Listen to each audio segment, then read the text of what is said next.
fondling him. Everything was fine. He said, "Oh, okay, not guilty." so he admitted he fondles men he's known for it. His move is to fondle you. He says, "How you doing?" Boom, he's going right for the jewels. Then punch him. Yeah, right. Hit him in the face.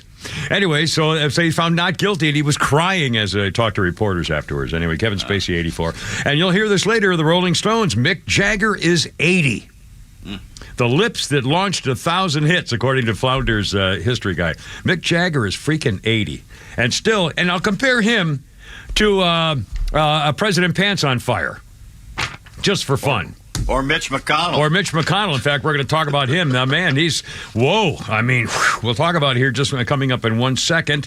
Well, in fact, let's do it right now. What the heck? Pete Davis, we got a billion things. We'll talk about what happened to Mitch just a minute ago. Also, the big story is the plea deal is off. Hunter Biden is not going to get away with it so far. Now they're going to make another plea deal because he now had to withdraw the plea, excuse me, and pleaded not guilty. So it starts all over again for his tax evasion things. And by the way, this point was made last night by Andy McCarthy, who used to be one of the top prosecutor type guys years ago. He made this point. The 2 years of the tax charges where I'm going to sneeze here in a second, sorry. But you. Bless. Oh, I can't believe I usually do at least four sneezes. Anyway, so Andy McCarthy made the comment, I believe it was Andy McCarthy, that the 2 tax years that the Department of Justice let expire for the statute of limitations, which therefore meant that Hunter Biden could not be charged for federal crimes for the years 2014 and 2015. Well, guess what? The years 2014 and 2015 were the Burisma years. And if he had been charged with tax evasion or other tax crimes or money laundering crimes or whatever for the money of those 2 years from Burisma, the entire link with him and the meetings and Bo Bobulinski and all those other guys and the head of the prosecutor and Biden threatening to withhold $1 billion and then he got his way and bragged about it, all that would have been part of the court case. And so the department, ladies and gentlemen, this is another example, which hasn't been mentioned until last night and again right now, of the cover-up to help the Biden crime family. Those 2 years were gone from him being prosecuted for a felony. And they were the Burisma years, which would have linked everything to the White House back when he was vice president. Also, and this another major point. Yeah, we're going to talk more about the plea deal. I want to make this point too. An former retired assistant director of the FBI said this last night, quote, I wrote it down. I never thought I'd see the day when Congress can out-investigate the FBI. He said it's just not right. Congress. And remember, if it hadn't been for the Republican majority in the House, not, thanks to Georgia with the Senate, but in the House, none of this would have come out. None of this would be happening. You wouldn't have heard a single thing about the Biden crime family if it hadn't been for the House taking over the job of the federal Gestapo of investigation in that disgrace of Atlanta, Chrissy the Cossack, Ray, the Russian plant, who's that's my opinion, and I welcome yours. Anyway, we'll get to that in a second. First, we'll get right back to that shortly. Also coming up today, man, we got so much stuff. We're going to talk about Mitch McConnell here in just a second. Also. Hunter's lawyers. Did you hear what they tried to pull last night? I can't believe it. The duplicity and the gall. I mean, the balls on these people trying to fake out the court to get rid of evidence. Oh my! I can't believe it. Also, the UFO hearings. We'll have a whole bunch of stuff on the UFO hearings, and you know that there are extraterrestrial vehicles. Come on, you're killing me. Also, Bo Bergdahl is going to get away with it. Maybe. They may have to put... so far, his conviction was overturned. Vacated by a federal judge, his court-martial. And we'll talk about that. Also, how the Department of Defense, talk about the woke Department of Defense. And again, I won't linger on this because I've been pissed off about two military things the last couple of days of someone. There's some guy following me everywhere I go, every couple of years. Some guy gets people to try to condemn me for going to Vietnam and then, I don't know, whatever. It's something, I don't understand. Somebody's setting up people to try to somehow embarrass me or, I don't know what's going on. So I won't dwell on this because I'm sick of it, frankly. And I'm tired of not sleeping because of stuff that, from 57 years ago, whatever the crap it was. But we'll talk about the family of one of the Marines, a woman Marine killed in the despicable, treasonous Afghan withdrawal by President Crime family. The family of that dead woman Marine, had to come up with $60,000 to get her body from where they flew it in to California back to to get burial. And the Department of Defense passed a new rule under President Crime family, showers with daughter, that said, well, you can if you want to pay for it, but you don't have to. So they said, no, we're not paying for that dead Marine woman to have her body sent to Arlington National Cemetery. And the family had to, beg and plead, and thank God a private foundation came up with the $60,000. And the Department of Defense said, screw you, Marine Corps, screw you, dead Marine. I'm telling you, they were asking for it. Hey, I'm not going to dwell on the military thing because honestly, I'm going to take a freaking hostage. I swear to God, and I know where I'm going to take it to. 312. All right, everything's good. Allegedly. No, allegedly, my ass. It's going to happen. Oh, also, we got Holy Carpet Sports. We've got a really interesting Skynet coming up shortly, Pete. Flounder's funny, some comedy stuff. We're going to talk about the Mitch McConnell thing, a lot more on the Hunter and the No Deal business. We'll also hold on, I got a billion things here. You'll hear from Ice Cube once again on with Tucker.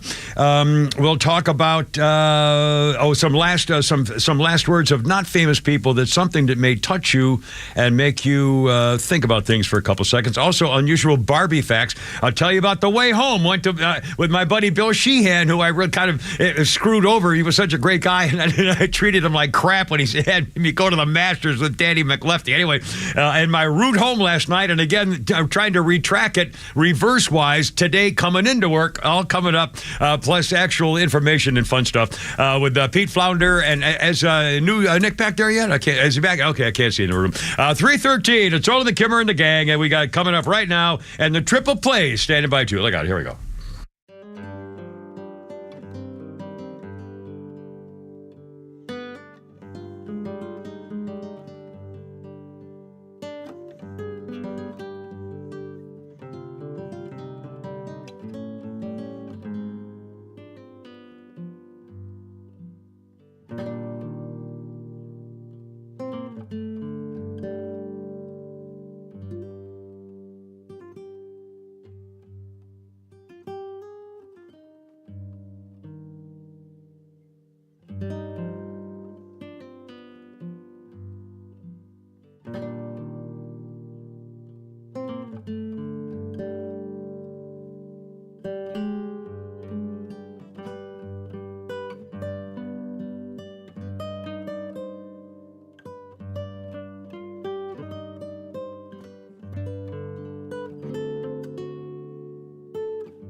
dun, dun. I do not know this song.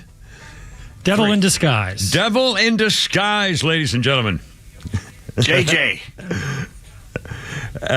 This is J.J. Cale. J.J. Cale?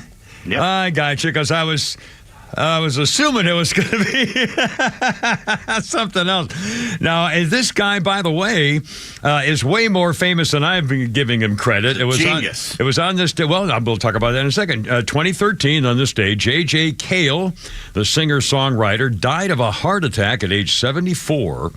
He became famous in 1970. See, again, I missed the 70s. The 70s were gone to me. I almost had no musical. I was a country disc jockey for, anyway, whatever. What's his name? J.J. Cale became famous in 1970 when Eric Clapton covered his song After Midnight. And then in 1977, Clapton also popularized his Cocaine.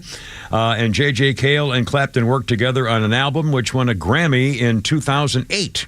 And J.J. Cale died at 74 in this day in 2013. And again, I don't know him at all. He lived in a trailer in Oklahoma, and Eric would go visit him. Really? Yeah. I've never heard his music. I've never heard the name J.J. Cale for some reason. He wrote all those songs, and musicians loved him, but he didn't like the limelight too much. Yeah, apparently.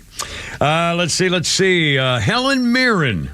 78 years old today. Remember a couple of years ago at the Academy Awards, didn't he? Somebody sang a song saying, I want to blank Helen Mirren. Remember that? It's like everybody wanted to blank Helen Mirren. It was either the Oscars or something, and she was having a great time with it. Helen Mirren is 78 years old today. Nick Cage's mom in National Treasure's second movie. She played in Winchester, Victoria Winslow in the Red movies, Deckard Shaw's mom in Fate of the Furious. Well, you know her. She's a billion things. Helen Mirren. Isn't she like a madam or a queen or something? Or I think so. I think Morley Safer interviewed her once on 60 Minutes, and I thought he was just going to faint because he basically admitted he was in love and lust with her since he was a kid. I love it. 3:20. Okay, all right, hold on. We're going to Flounder. I've been very remiss, and I'm going to try to get better. And Pete, you remind me on too. We're going to have Flounder's Follies. We're going to hear from Mitch McConnell, but a thing that happened to him just a minute ago. We'll talk about that first. Then we're going to talk about. We'll get to the Podium Princess on the Hunter Biden thing.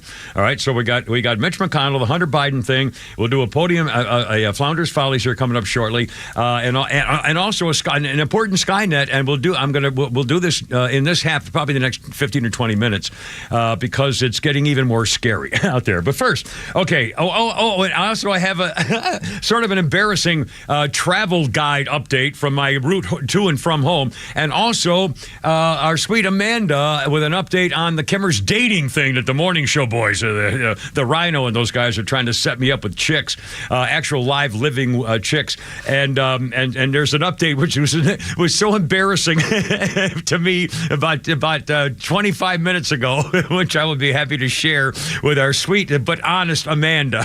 Somebody tell her, try to be a little more, sensitive to the guy's feelings. No, she's a doll, and I'll tell you all about that in a second. First of all, okay, a few minutes ago, Washington, D.C., Senate Minority Leader Mitch McConnell was giving a Republican leadership news conference a few minutes ago, and all of a sudden stopped talking, and they let him away. Here's the sound of what happened. Bipartisan cooperation and a string of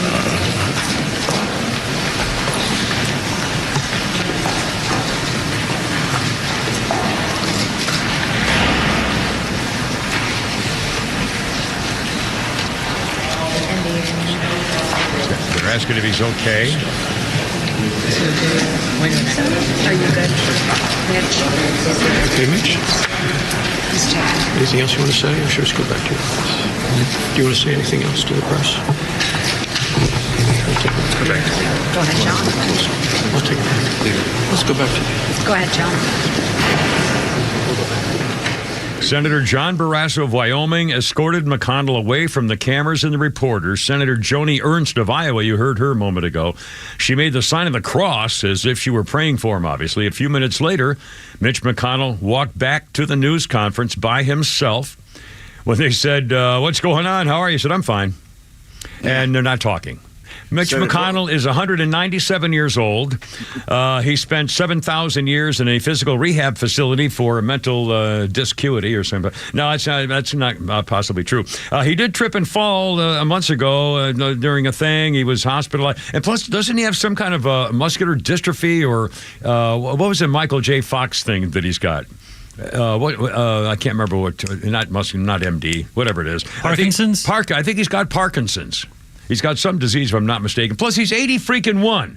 And by the way, and if this isn't an indication, I mean, and I'm an old guy, okay? I'm a senior freaking citizen. But, so I know my limitations. I definitely have lost something off my fastball. Are you kidding? Duh. It's life. It's what happens. But Mitch, he's 81. Why is he still working? He's unfit. He's ill. Man, he can't function at 100%. Spend the rest of your life with your freaking family, for God's sakes. You think I want to be working? I love working. You think I want to be working? It's the power. He can't give up to it. Feinstein can't give it away. Pelosi can't give it away. And when they become dried up husks with no brain left, their handlers around them don't want to give up the power and the cushy jobs, which is why Jill Biden has her husband up there still doing this crap. Enablers. That's exactly what they power are. Hungry. Yeah. And by the way, California Senator Dianne Feinstein sent over a cup of her drool to cheer him up. John Fetterman apparently sent over a cup of his tears and a pound of his extra Thorazine in case Mitch needed anything for a possibility there with the thing there. My God, man. Putting on the Ritz, baby. Fetterman, oh my God. Okay, now, the Hunter Biden plea deal, it's off. He went into court today, and there's a lot. You're gonna hear a word from the podium princess coming up here too. It's 3:25, by the way, for the record, with a Kimmer and Pete Davis and Flounder and new Nick the intern inspector too. Hunter Biden's plea deal fell apart today. He was pleading guilty to 2 misdemeanor tax counts, willful failure to pay income tax, so forth, to avoid jail time. And part of the plea deal was to avoid jail time on the felony gun charge, when he lied about the gun form. The judge, Mary Ellen Noriega, did not accept the plea agreement. And there's a lot of reasons why. I've got several different stories here. Let me read to you from one of the latest ones. The judge did not accept the agreement, questioning the constitutionality, specifically the diversion clause and immunity Hunter Biden would receive. He was expected to go into the pretrial diversion agreement pending a separate felony charge of possession of a firearm by a person who is an unlawful user of a In other words, he made a deal about that to get out of that as part of this tax agreement. And the judge said, now, wait a minute. She pressed the federal prosecutors on the investigation and questioned whether there was the possibility of future charges. And she asked good for her, by the way, good for her. She asked the prosecutors if Hunter Biden was currently under active investigation. Prosecutors said yes, but they would not answer specifically what the president's son is being investigated for. However, prosecutors said Hunter pleaded guilty to 2 offenses would not immunize him from future charges. But at one point, the judge asked the Justice Department prosecutor, Leo Wise, whether there is an ongoing investigation here, unquote. He said there is. And he could not tell the judge what the investigation was. Judges don't like that, by the way. So the judge said, well, if the government's potentially bringing a charge related to the Foreign Agents Registration Act, and Wise said yes.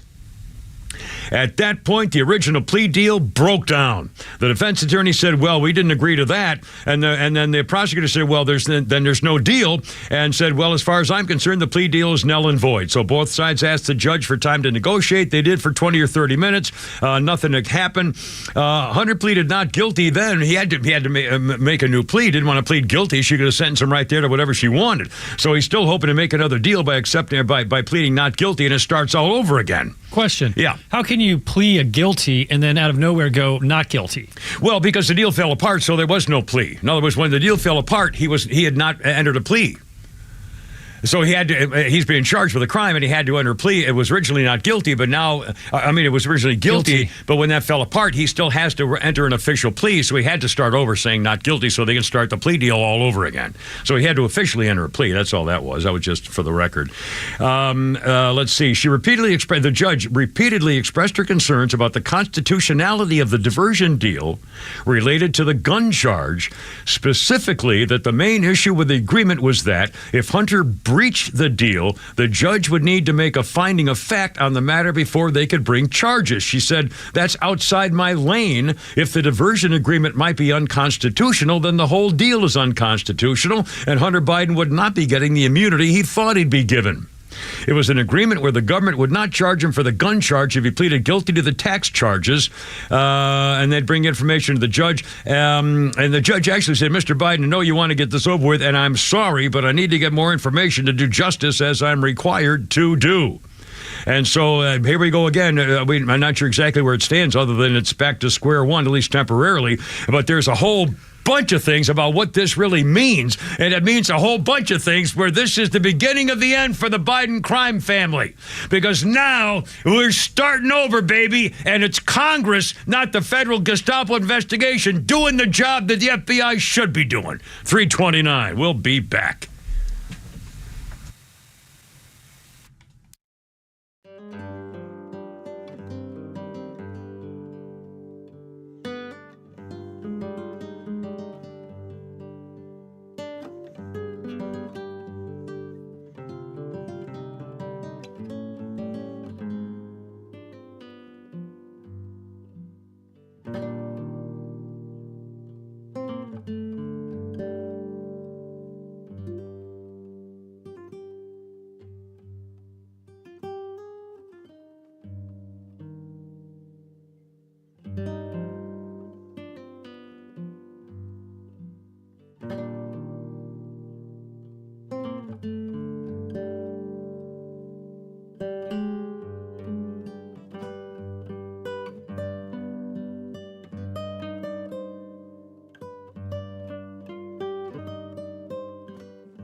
Davis, sidekick, producer, and sports raconteur extraordinaire.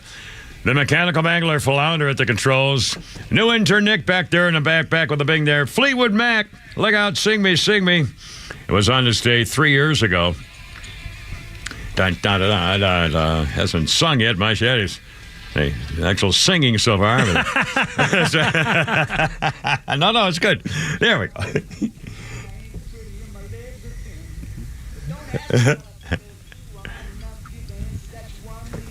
2020, English blues rock singer, songwriter, guitar player Peter Green died in his sleep on this day in age 73, 3 years ago. The founder of Fleetwood Mac.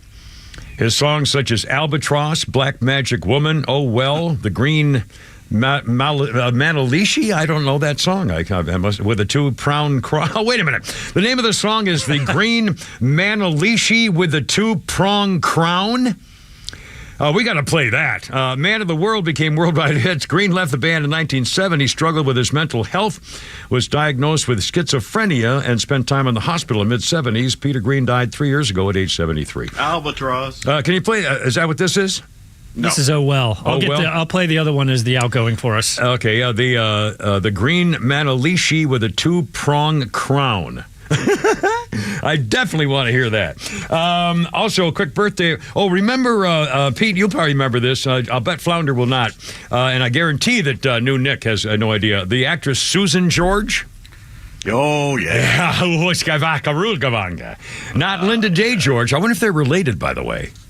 Remember Susan George? She was in that Chase movie. She was in with Straw Clint Eastwood? Straw Dogs with Dustin Hoffman. Yeah. And a bunch of early, like 70s movies. Susan George is 73 today. She had the look. She had that look like Brigitte Bardot. She had that just pure sex look. She looked like she was a sex kitten. Yeah, sex kitten. A sex kitten. Exactly. If there was a 70s sex kitten like Brigitte Bardot from the 50s and 60s, it was Susan George.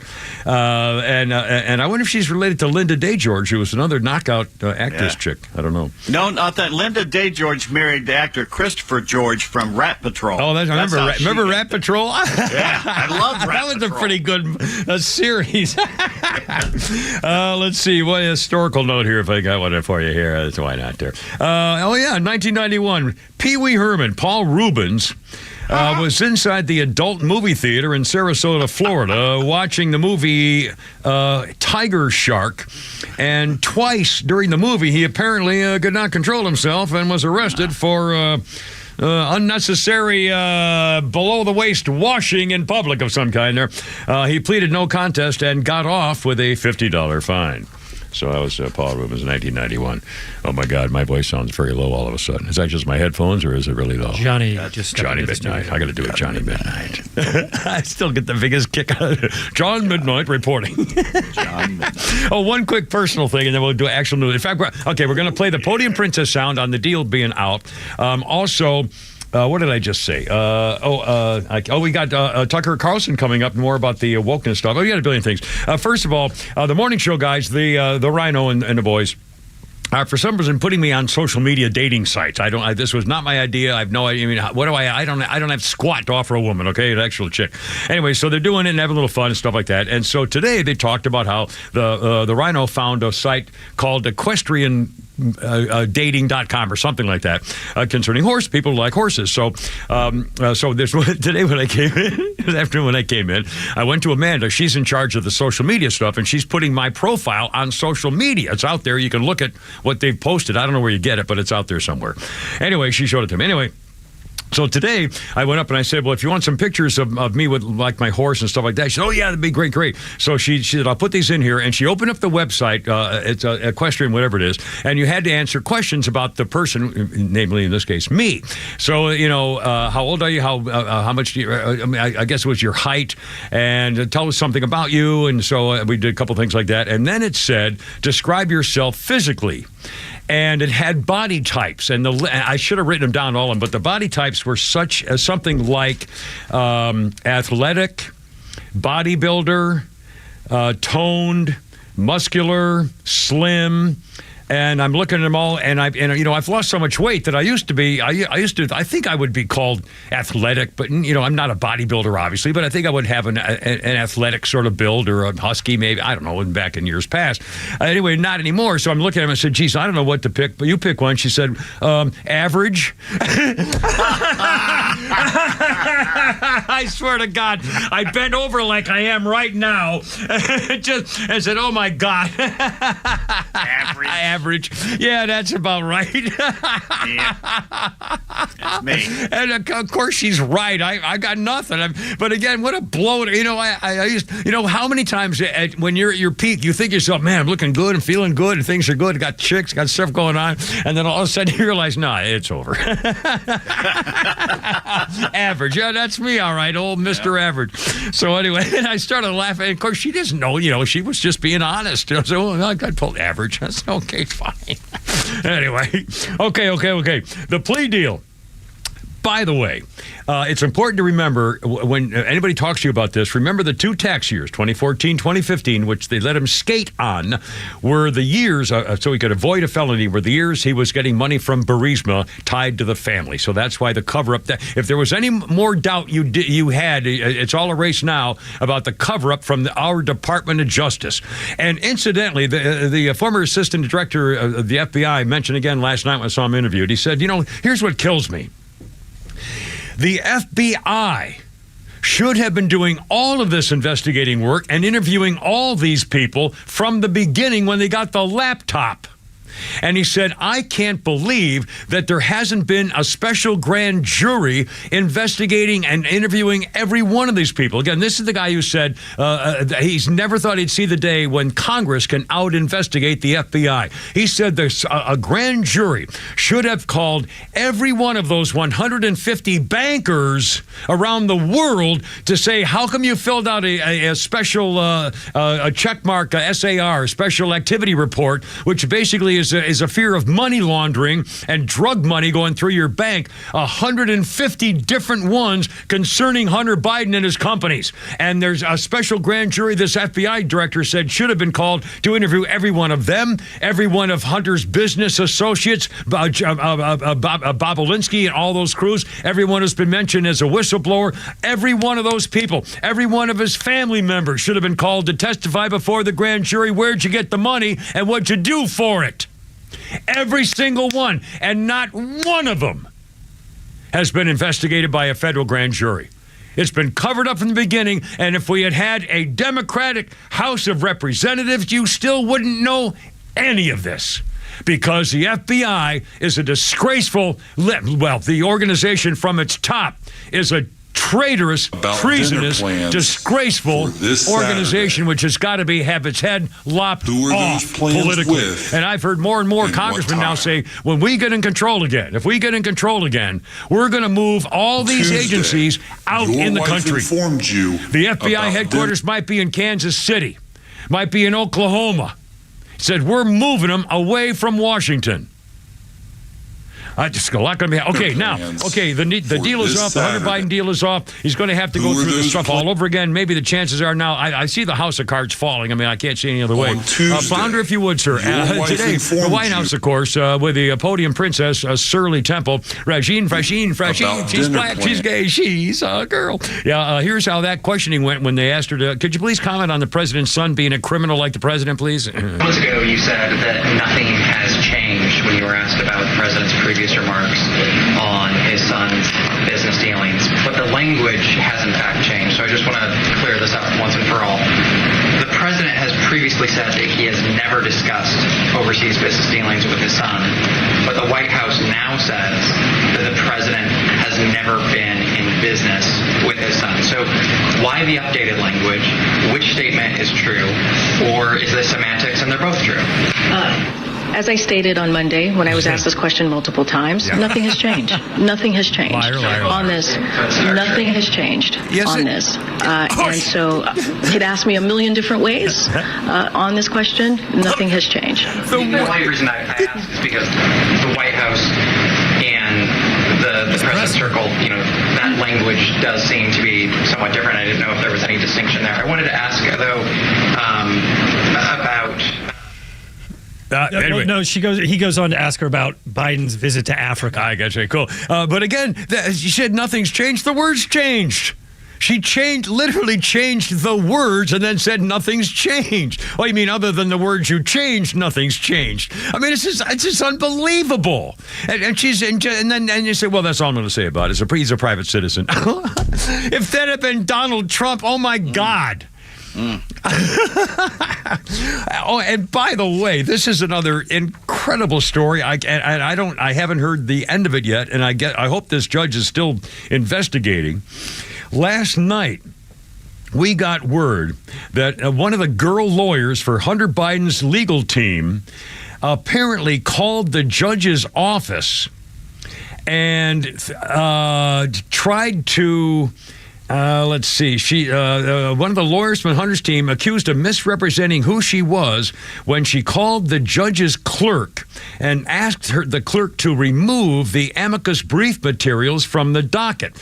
The amicus brief materials were the things that people have added in for the judge to take into consideration before she sentenced Hunter Biden. Things like the whistleblower testimony to show all the crimes that this guy's been accused of and all the things he's linked to. And so specifically, this was turned over to the judge to consider the amicus brief. Very common when a judge is going to sentence somebody, they want comments from people, pro and con. You know how this works.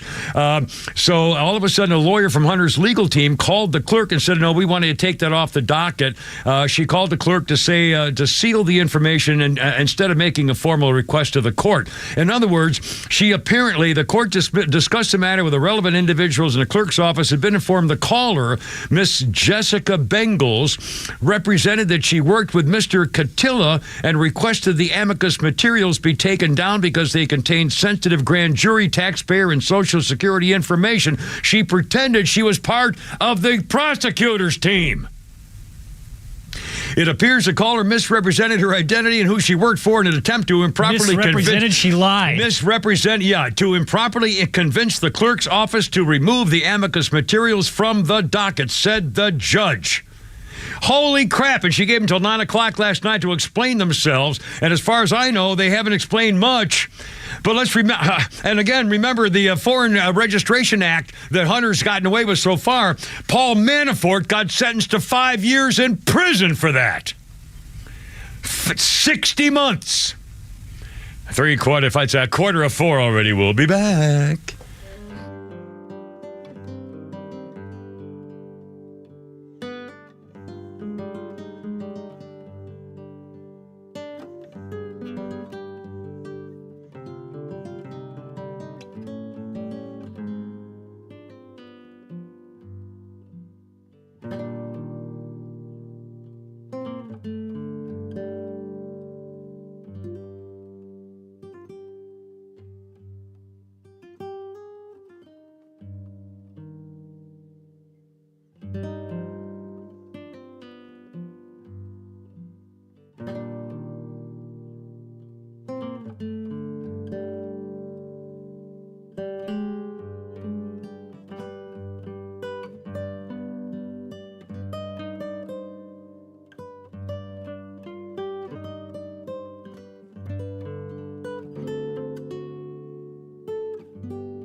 With AC/DC and the regular Kimmer.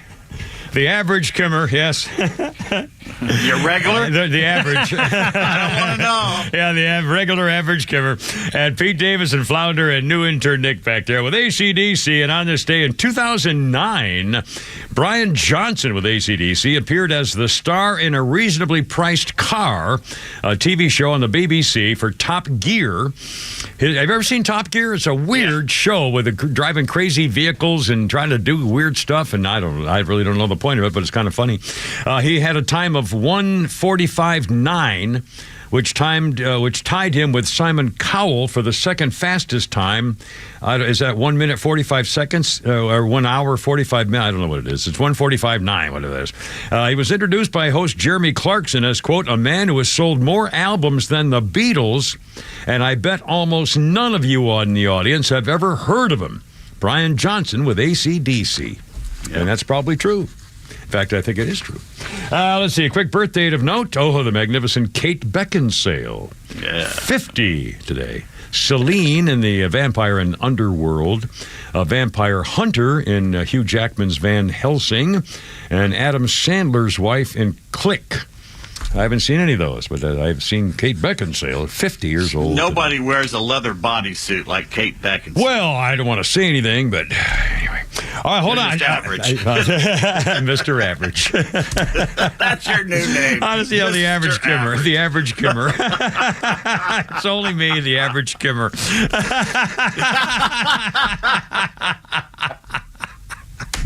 She's so sweet too, because all the little categories. I didn't have, just in good shape. I would have considered myself in good shape. Wouldn't that be? That would sound reasonable, but it wasn't there. So, and I couldn't put muscular bodybuilders like that. So she put average.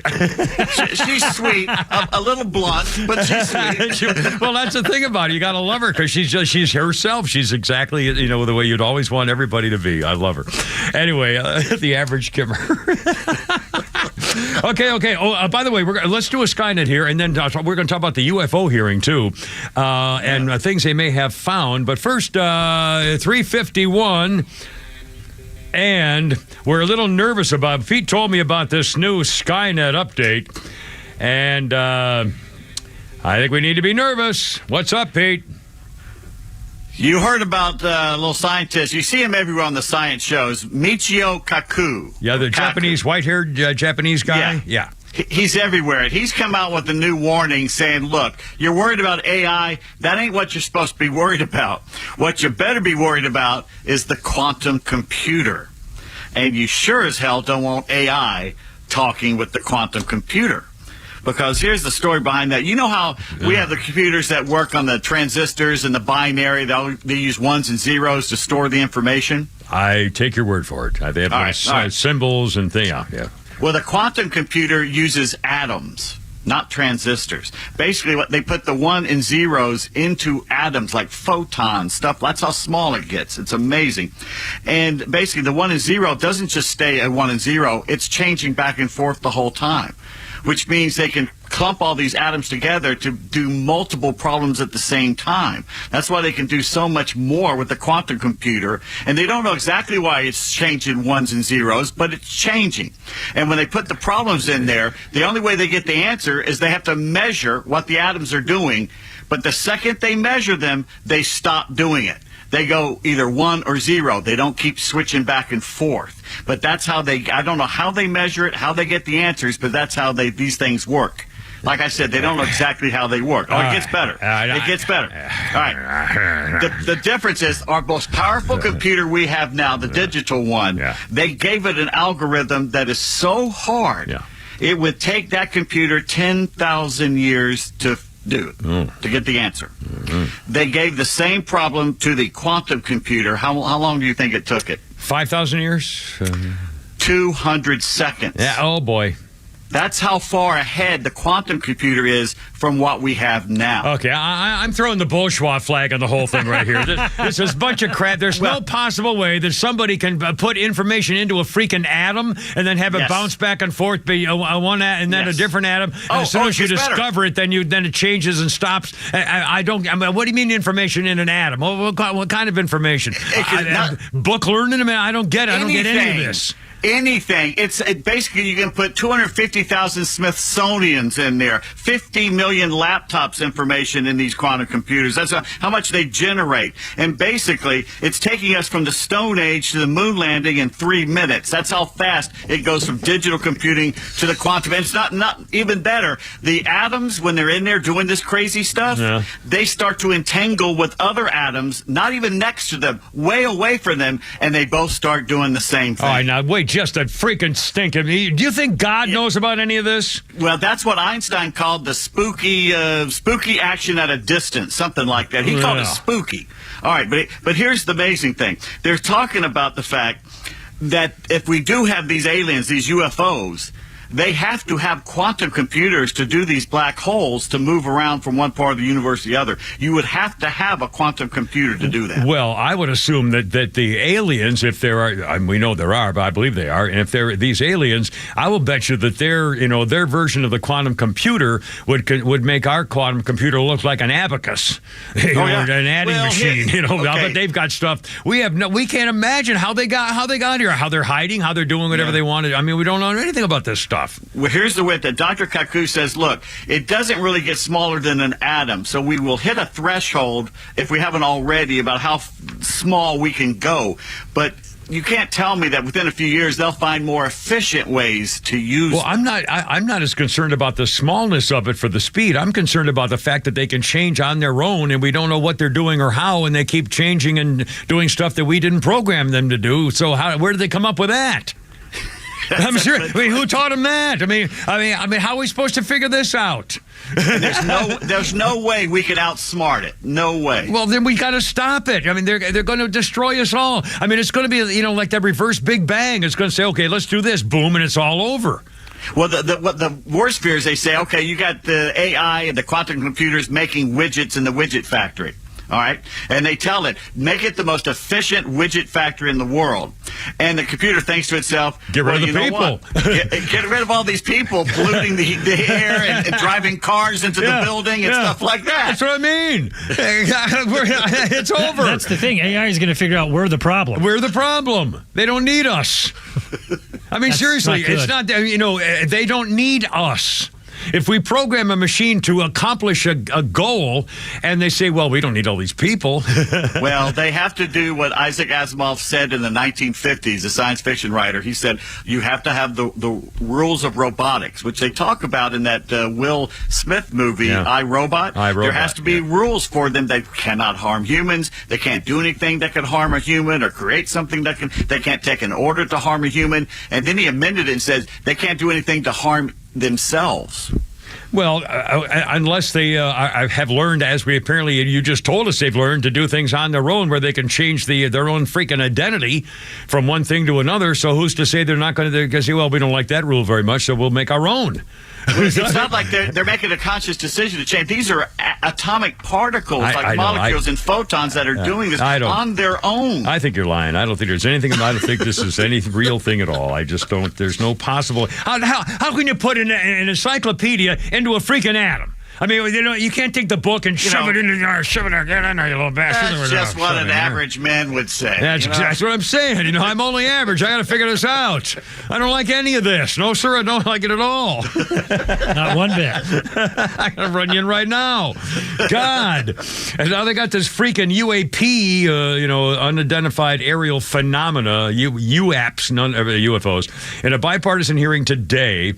And Tennessee Rep. Tim Burchett is one one of the Republicans running the Oversight Committee, and he says, American people deserve to know. Why are they hiding it from us? Why won't they tell the American people it's a national security issue?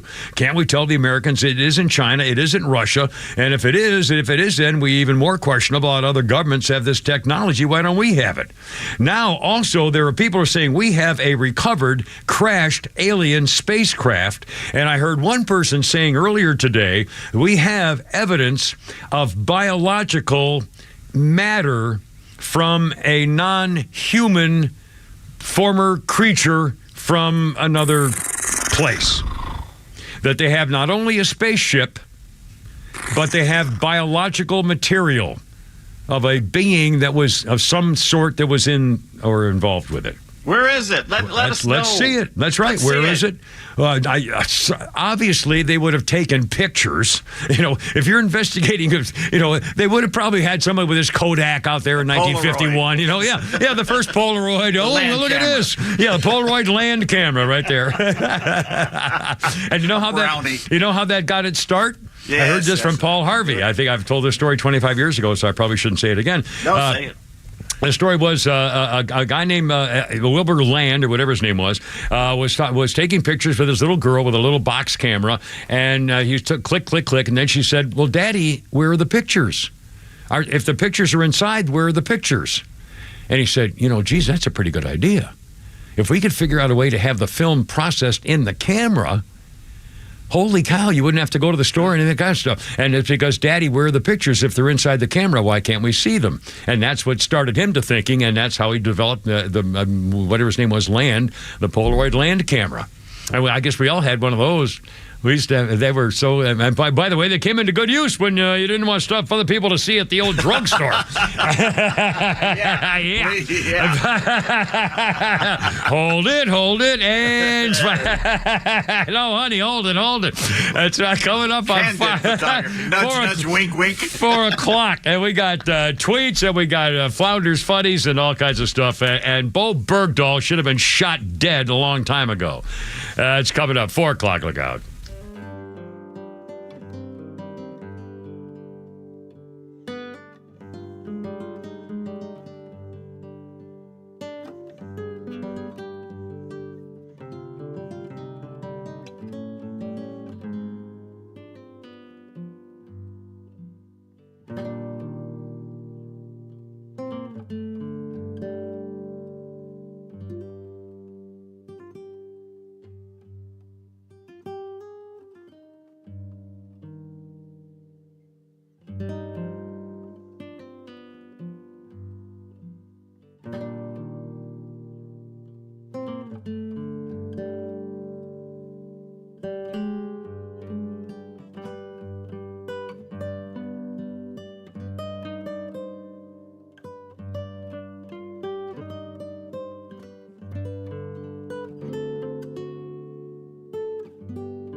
My goodness. It's only me. It's only the average Kimmer.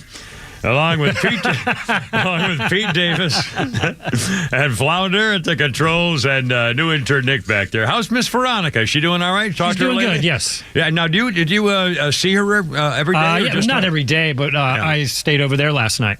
Well, I don't think we should be admitting that you're committing the sins of the flesh with an unmarried woman. I don't think I like the sound of that, you dirty bastard. Jane, you slut. Oh, you ignorant. You slattern. You troller. Jane, you ignorance. It was on this day in 1990, Brett Midland, the keyboardist and vocalist from the Grateful Dead, was found dead on the floor of his home. He was 38 years old, drug overdose. He was the longest keyboard player the band ever had, 11 years. Brent Midland, dead on this day in 1990. Drug overdoses. Let's see, a couple quick things here as we get going to the actual program. One of my favorite actors, and again, the shows are kind of ridiculous. His fight scenes are pretty outrageous, but I really like the shows. Jason Statham, 56 today. The Fast and Furious movies, he was Deckard Shaw, Lee Christmas in The Expendables, Frank Martin in the Transporter movies.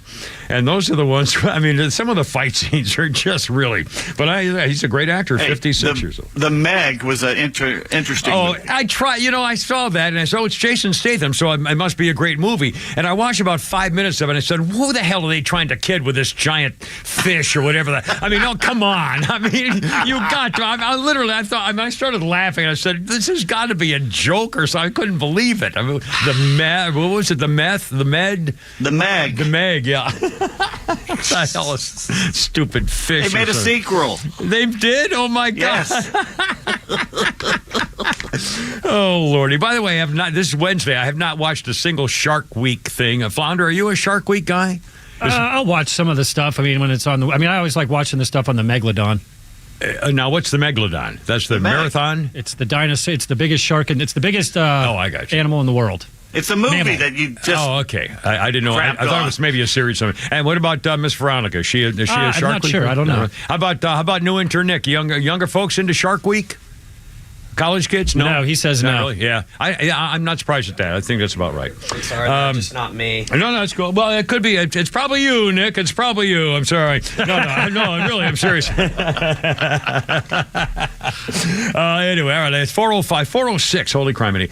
And it's only the average Kimmer and our buddies here in the thing there. But did you hear? I'm going to talk about scummy Bo Bergdahl in a second. First of all, speaking of politics, and again, I wonder how the Democrats are going to handle this plea deal, because this is only the very beginning of what's going to happen next to Hunter Biden. Adam Schiff was walking out of the UFO hearing, and a reporter kind of started walking with him, and he asked, what do you think about the new details of the plea drop? And he had it looked like a deer in headlights. Yeah. Oh, they're going to have to come up with something. Or they're just going to turn on him. Well, they're going to say, oh, come on, it's just, you Republicans are trying to make us. Yeah, that's nothing to see here. And speaking of idiot and coward idiots, there's a progressive squad member who's being mocked unmercifully, and for good reason. His name is Greg Kazar, a progressive congressman, new member of the squad.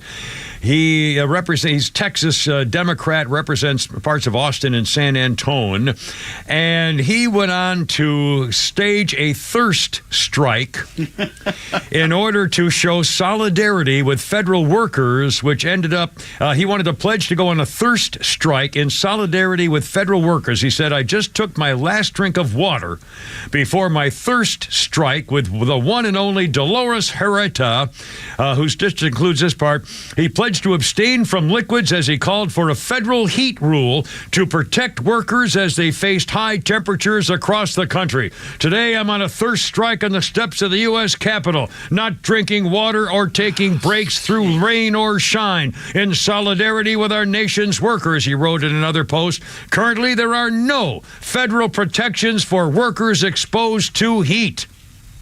Congratulations, because he only lasted 8 hours.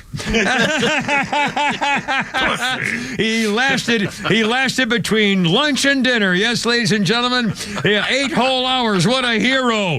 Let's get these libs get participation trophies for literally skipping breakfast. He lasted 8 hours and had to call him. I need something to drink. I'm parched in here. I tell you. Gatorade. I'm falling down here. Grape soda. Oh, my God. All right, 408. And now this story. It figures. It just figures. The former U.S. Army soldier who pleaded guilty to desertion, leaving his post while deployed in Afghanistan, Bo Bergdahl, was captured and tortured by the Taliban after he surrendered to them, leaving his own post. He had his court-martial conviction vacated. A federal judge in, guess where? Yes, Washington, D.C., said that the military, and listen to the reason why Bo Bergdahl has had his conviction overturned. The military judge, Jeffrey Nance, who presided over the court-martial, failed to disclose that this same judge had applied to the executive branch, the president, for a job as an immigration judge, therefore creating a potential conflict of interest. I don't see a conflict of interest. What? The military judge overseeing the court-martial failed to disclose that he had applied to be an immigration judge. Former President Trump, and here's more. Former President Trump criticized Bo Bergdahl during the 2016 presidential campaign. Bergdahl's lawyers argued that the criticism placed command influence on the judge, and he rejected the argument, but he said a reasonable person could question the judge's impartiality under the circumstances. It wasn't clear if the ruling could possibly result in the reinstatement of rank or change of status for Bergdahl's dishonorable discharge. But apparently because the judge overseeing the trial, the court-martial, applied to then President Trump to become another kind of a judge. And so this other federal judge said, well, it's possible that he could have been trying to suck up and therefore... I mean, you got to be kidding me. Bo Bergdahl was reduced in rank to private, dishonorably discharged, forfeited $10,000 in pay. He was captured by the Taliban when he gave himself up to the Taliban while he was on duty for the American Army. Some of his fellow soldiers were shot and wounded trying to find him. And then in 2014, then President Barack Hussein Putitat, the deserter-in-chief and the divider-in-chief, brought Bergdahl home in a prison exchange for 5 Taliban big shots in return for the traitor Bo Bergdahl, who's now gotten away with it. Should have been shot in the eye. First thing happened when he got back. Boom, Pang, it's over. And now this. The Afghanistan withdrawal. The first indication we had about our woke Department of Defense, our woke military, and the president and his entire staff. It was treasonous. It was un-American.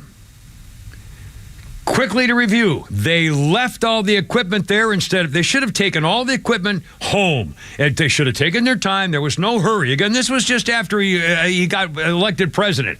And there was no hurry, but instead they said, we'll leave all the equipment there so we can get out of there. They closed down the military base and brought everybody and got rid of all the military personnel, sent them home, and then put everybody else in the civilian airport, which could not be protected. And sure as shooting, a scumbag body armor killer, a bomber, showed up and murdered 13 American servicemen, 11 Marines, an Army soldier, and a sailor. And one of the Marines was a woman Marine, Sergeant Nicole G. And she was murdered by the suicide bomber. And her body was sent to California from Afghanistan. And then your woke Department of Defense, your woke American military said, well, we're not going to pay for her to go back to, be sent to Arlington National Cemetery. The family's on their own. And it cost $60,000 to have her body, the dead Marine killed by President Crime Family, sent to Arlington National Cemetery, had to have a private a company make up the money because they didn't have any freaking money. And by the way, how'd you like to find out? Oh, by the way, your dead daughter, we're going to leave her in California. You're going to have to get her back by yourself because we at the Department of Defense don't give a crap about your daughter. We don't give a crap about the Marines. Ask anybody. Ask the Kimmer. It's only taken me 8 months to get an appointment to get my goods. It's not about me. 413, Department of Defense. Give me a break.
The average Kimmer, along with Pete Davis and Flounder and new Nick back there. We'll talk about Peter Gabriel in a second. First reminder, I've talked about how I lost my medical records in my fight with the Veterans Administration because I was down in Florida and I didn't have my Atlanta safe house safe. You need a safe. You may not know it, but you do. Not only for medical records, social security card. Don't keep that in your wallet. Gun safes, jewelry safes, business safes, high security safes. I've bought 2. Come on, it's your turn.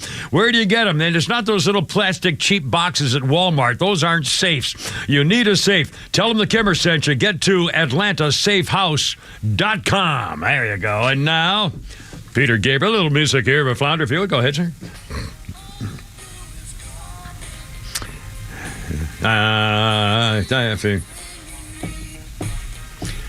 Peter Gabriel. Have a Big Dipper? Is that what he said? Oh, my God, man. Kind of braggadocious, aren't you there, buddy boy? Peter Gabriel. He's not average. No, apparently not average like the Kimmer. 1986, he went to number 1 on the charts with Sledgehammer. That was an American number 1, only number 4 in Britain. Had a number of awards also to it in the music video. 9 MTV awards at the 87 MTV Awards. A Best British Video. Gabriel also nominated for 3 Grammys. As of 2011, again, this was 1986, but as of 2011, Sledgehammer was the most played music video in the history of MTV. I would not have figured that. Okay, good for you. Let's see, birthday of note. Remember the former host of The Bachelor, Chris Harrison, 52. He got screwed. Didn't he get doxxed because he said something, he didn't take the vaccine or something stupid like that? I forgot. He got nailed for something ridiculous.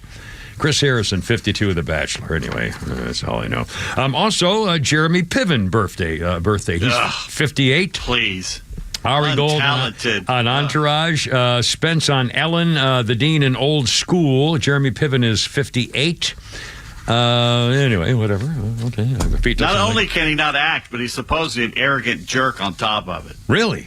Yeah. Well, that's it. And by the way, it just came to my mind. We mentioned earlier and played the audio from the video, obviously, of Mitch McConnell was giving a news conference at the podium, suddenly stopped speaking, and they had to lead him away. I'll bet he had a TIA. He had a mini stroke. That's what it looked like. My mother, when my dad and mom both lived to be just like 89, and when my mother near the end of her life, and they were at their retirement home, and she would have a mini stroke, TIAs they called them. And it was like an event where all of a sudden she couldn't speak, and Dad would know, or whoever was with her would notice that she couldn't speak. She wasn't really moving. She wasn't in pain, but she just stopped talking and doing anything, and she would kind of sort of eventually snap out of it. And those were mini strokes called TIAs. And she had probably 6 or 8 of them over the course of 6 or 8 months before she. Then one time she just fell down, and that was a ball game. But those are. I'll bet that was a mini stroke. The man's got to give. He's got to retire. You're dying. He's 81. God, well, or don't. I don't care. Have a ball. Anyway. Well, that's affecting us. Well, yeah. I mean, it's just, come on, you're the leader of the Senate, the Republicans in the Senate. The minority whip leader. Yeah, he's the leader of Republicans in the Senate. So, I mean, that's a fairly important job. Kind of. God. Well, not thanks to Georgia. We have 2 Democrats. Anyway. Shall I do let's do a Flounders Follies here in a minute, okay? If you got one ready for us. I'll give you an update on my travel thing. Is that okay? Just a quick update on my travel thing. Because of the storm the other day, I hate going on, 400 and 285 twice a day is a nightmare because of the merging and the fighting and the aggressive. You have to be aggressive as hell. It's a nonsense because of the construction. It's horrible. So during the storm the other day, my Waze took me in all back routes. I never got on 285 and never got on 400 until I got to Roswell Road at Northridge. So went all through these back roads, Johnson Ferry and Dalrymple and Riverside Drive and Soap Creek and stuff like that. The Atlanta Country Club Club back in that area. And so, but I didn't remember the route, and so I put it in my Waze, and it screwed me the other day. Well, Bill, remember the story of Bill Sheehan? He was a gentleman who gave me tickets to the Masters to go see the Masters on a Saturday, and I thought he was just giving me the tickets to go there, so I invited my friend Danny McLefty, my golfing buddy, who's a PGA member who didn't need a ticket because they get in free to every PGA event, and so he met me together, and then Bill was there, and I felt, oh my God, I brought my friend. I didn't know you were going to. It was totally embarrassing. It was such a nice guy. He's just the sweetest man you've ever known, just one of the nicest men you'll ever meet.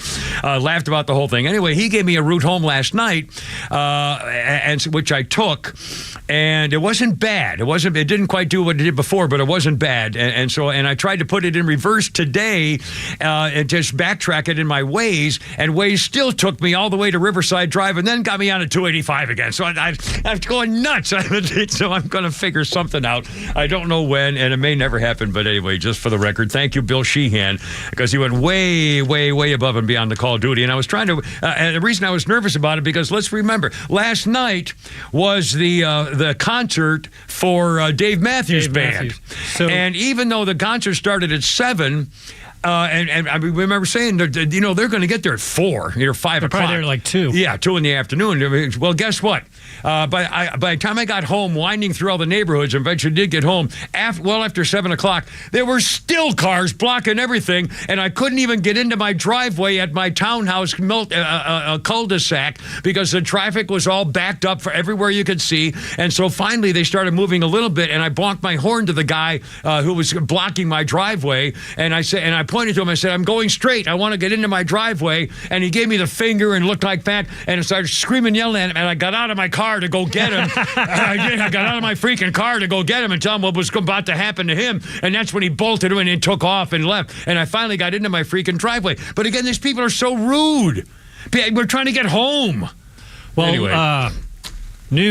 Nick says that you can, when you're doing your route home, there's a setting where you can put on there to avoid highways. Oh, really? Well, I did not know that. So maybe I'll bring him in there and he'll show you. Well, I'll be damned. I have a question for you. Yeah. When people move over by PDK or Charlie Brown and then complain about the plane noise, do you not say to them, you knew there was an airport there when you moved there? Well, actually, I didn't know anything when I moved there because I bought it when I rented it when I was in Florida. After I got fired and retired, when I was coming back to work, and I said, yeah, I'll take it. I'd never seen the place. I'd never been there in person. so no, I can't use that as an excuse. And it's not that big. I mean, I'm really not. I'm complaining just because it's just rude. I just hate rude people. If the guy had said, oh, I'm sorry, I didn't know you were trying to get in here. Let me try to move up. I'd have said, thank you, sir. I really appreciate it. Instead of going out to try to hit him in the face. Anyway, and by the way, for the record, how happy am I? Guess what? There's another concert tonight. There's another concert Friday night. There's another concert Saturday night. And guess what? On Sunday, holy macaroni, it's the concert of Nickelback. Oh, I can't imagine that'll be crowded. Oh, my God. So I'm not going to be able to leave my house after about 4 o'clock Sunday afternoon. Because I'll never get back. It'll just be a nightmare till 8:30 or 9. I mean, I just anyway. It's society's gain is your loss. Yes, that's for sure. Anyway, just for the record, and it's just the way it goes. Oh, mercy. Should we do a Flounders Funny? We haven't done a funny in a while. Should we do? Sure, do we have time for one of those? Absolutely. Do we have 2 minutes? And in honor of Sinead O'Connor passing, I found the Sinatra. So here we go. From Saturday Night Live, I think. Let's start with a chick. What gives, cue ball? I'm looking at you. I'm thinking 14 in the side pocket. I can't believe you're talking about my hair with all the bloody starvation and the suffering in the world right now. Come on, swing, baby. You're platinum. Billy Idol. You all think she's really quite attractive, actually? Check his papers. Luther Campbell. You wash it, mate. Easy, baby. And what's with that sneering crap? Don't do that to the people. They want to like you. That's what killed Dennis Day. Contempt for the audience. All right, what about the chick's head, Luther? Well, be honest, man. I don't care about the head. I like the butt. I hear you, baby. Loud and clear. Forget the head. Put a bag over it and do your business. Oh, my God. Is that the guy who his wife killed him? Wasn't that Phil Hartman? Phil Hartman, His yeah. wife. Shot him in his sleep. Shot him while he was sleeping. And then did she kill herself? Yes. I think yeah. Oh, my God. While the children were in the house. Yeah, it's just a cycle, man. Just freaking cycle. 4:28 already. We'll come up for a quick break here in a second. And then we're coming up. We have some last words. We have some facts on Barbie. We'll talk more about the business with Hunter and the business with the Biden crime family. The House of Cards is tumbling. And we'll look for any reaction from. Has any Democrats said anything out loud that we were getting a reaction? I think they're avoiding it like the plague. Pretty much. They don't know what to say. They've got to figure out a plan. Yeah. Well, we'll get to it. And then there's the story of the Turkish couple who went to a seaside cliff location, a famous kind of a honeymoon spot, to celebrate their engagement. The groom said, we chose it to have a romantic memory after the proposal. We drank some alcohol. Everything happened at once.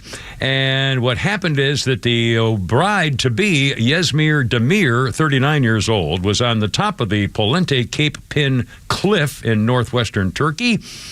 And her groom-to-be heard her scream, and he turned around, and she had lost her balance, and she fell off the edge of the 100-foot cliff to her death. She survived the fall for 45 minutes and then died. Everybody goes here to watch the sunset. They note the roads are very bad. There's precaution at the edge of the cliff. They should put a fence up there, but he's been saying for a long time.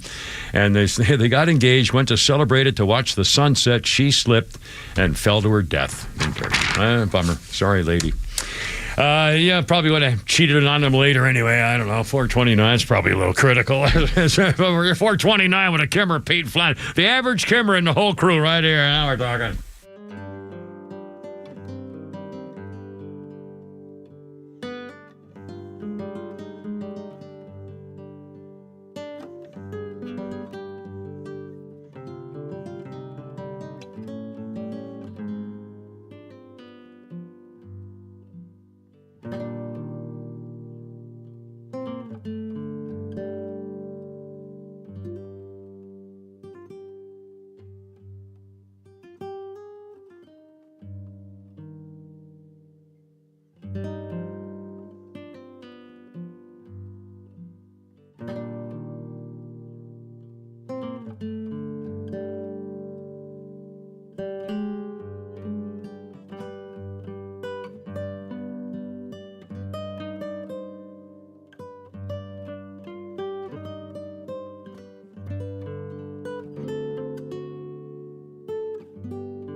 all kind of doing our thing here. Not looking at the clock at all. I was looking up stuff on my phone to talk about it in a couple of minutes, and Flounder's talking to Pete and Nick's back there anyway.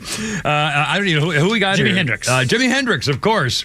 Here we go. I found my place now. 1970, Jimi Hendrix played in his hometown of Seattle.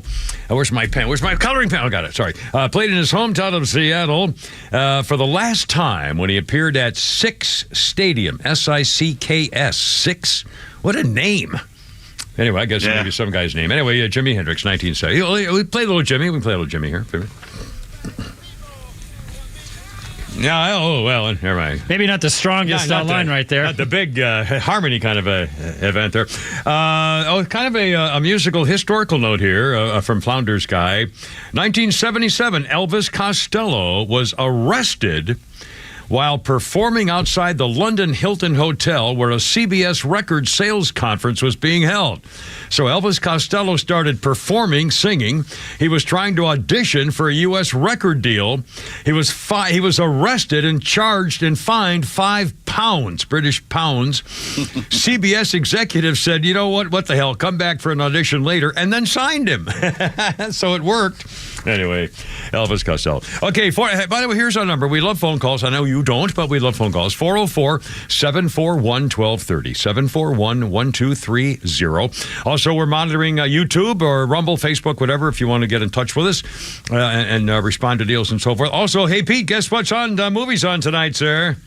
Oh, not that thing about the Gregory Peck stuff. To Kill a Mockingbird is on tonight. Also, right after that on Turner Classic Movies is Heat of the Night, which was a great movie. And then after that, the Emmett Till story will be run like 5 times in a row. Once again, yeah, we've only had that twice this week already with the Emmett Till thing. By the way, last night I mentioned earlier the movie Death Wish. Remember that?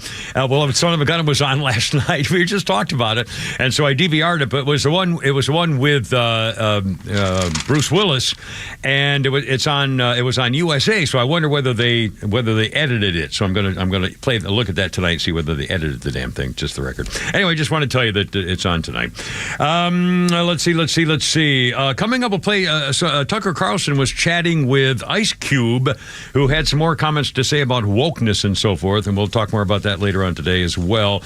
In case you just joined us, the Hunter Biden plea deal over the tax crimes has fallen through.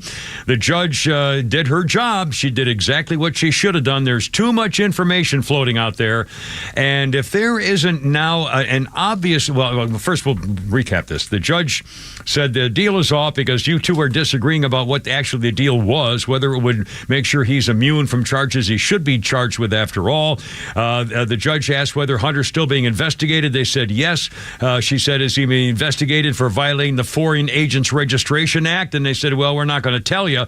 That was the act, by the way, that put Paul Manafort in federal prison for more than 60-month, 5-year prison, plus extra charges and extra time above that for not registering as a foreign agent, which Hunter Biden has done.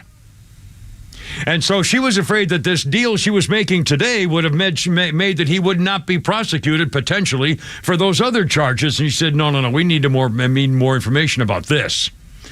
And I'm telling you, if there isn't now the obvious need for a special counsel, there's too much.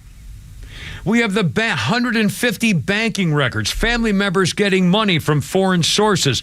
We have the whistleblowers on the meetings with the president and his son and foreign leaders on the phone. We have tape-recorded messages. We have a clear evidence from his business partners with the money transferring with, 19 different banks and LLCs and all. I mean, come on, someone's got to put this all together. And only one person can. The FBI should have been doing it, and they're not. Why do you suppose that is?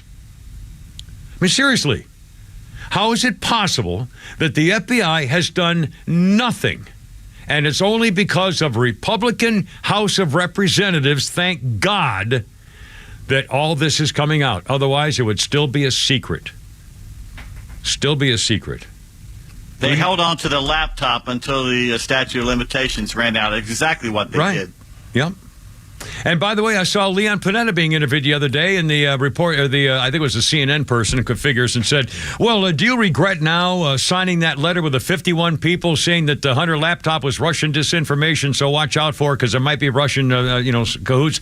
And he said, oh, no, I don't feel bad at all. I'm glad I did it because we knew that the Russians at the time were responsible for getting some disinformation, so I wanted to make sure that everybody was aware that it could happen. They're still claiming that, oh, no, it was, it was the right thing to do. They knew it was real. The laptop was real. They knew, you dirty, stinking liar.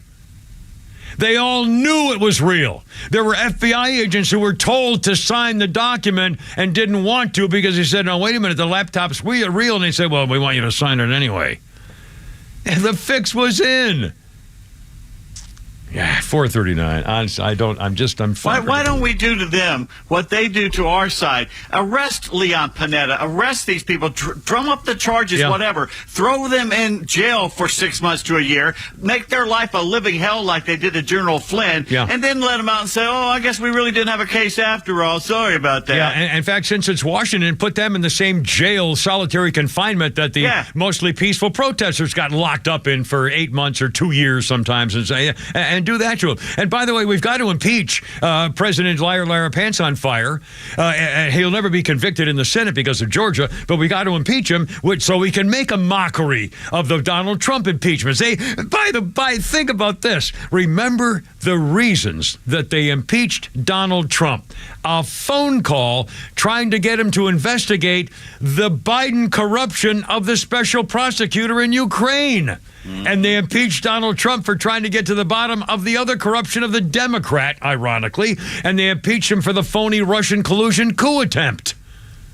And they impeached him twice, and he won twice. He was, found innocent twice. It made a mockery of the impeachment process as purely political, so we need to keep it up. We need to rub their faces in it. We need to show them what they've done. We need to have people in history and the future say, oh, that was all nonsense. They just did it to Trump, did it to so-and-so. It's all crap. To make it meaningless because that's what it is. The way they've used the impeachment process is now meaningless.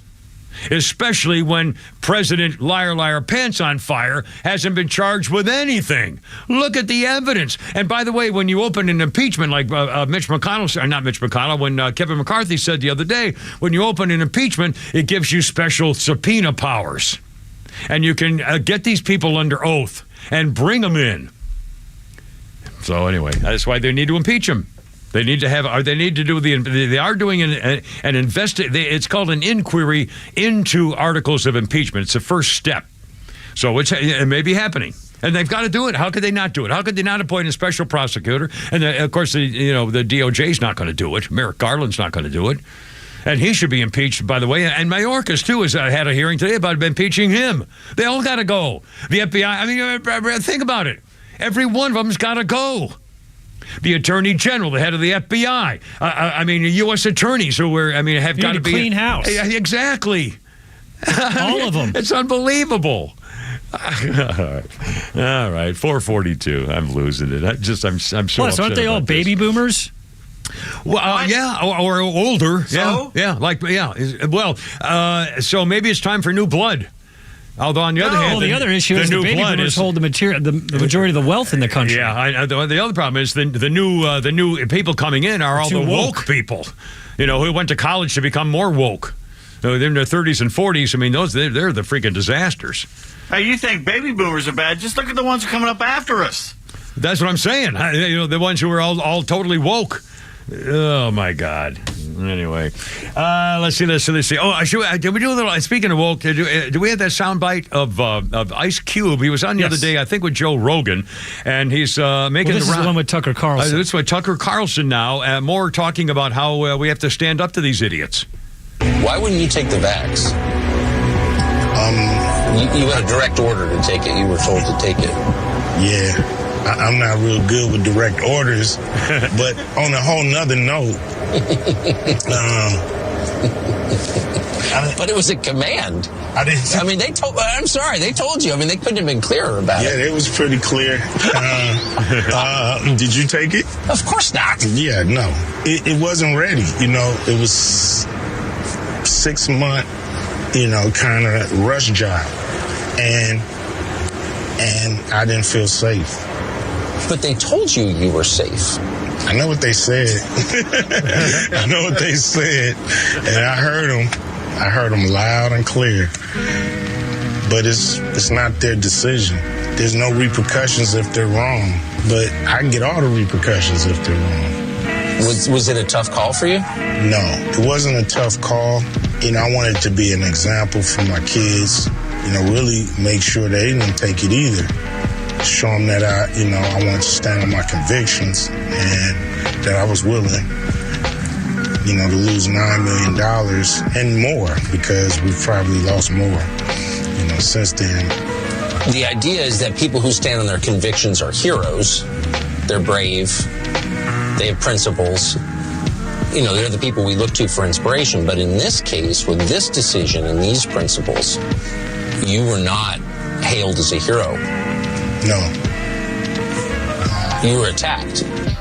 So why won't you get the vaccine, man? Hey, look, man, I'd just rather be myself. He lost $9 million when they wanted him to get vaxxed to do this deal, and he said, no, I don't think so. Who ordered him? I don't know. It wasn't clear. Whoever the producer or executive, in charge of the movie that he was set up to do. Yeah, and so we need you to be vaccinated. He said, nah, it's all right. $9 million. Speaking of movies, some little-known facts from the movie Barbie. And again, if anybody has seen it, I'd love to hear, if you could call us, I'd love to talk to anybody who may have seen the movie already. Our number is 404-741-1230, 741-1230. Coming up, some little-known facts about the movie Barbie concerning her feet. Everybody's talking about feet all of a sudden on social media. It's the damnedest thing I ever saw. It's 4:45, and we'll be doing it next with the average camera and the crew here. Look out.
right, hold on. There we go. Hey, how you doing? Look out. It's only me, the average Kimmer. 448 with Pete Davis and Flounder and new intern Nick, who just set me up here with my Waze going home tonight. I'm going to, he's showed me. And by the way, this is the problem with guys like me. I have my Waze app, and I use it every day when I leave work and come work in case there's a wreck someplace, and it directs me around, which we all know.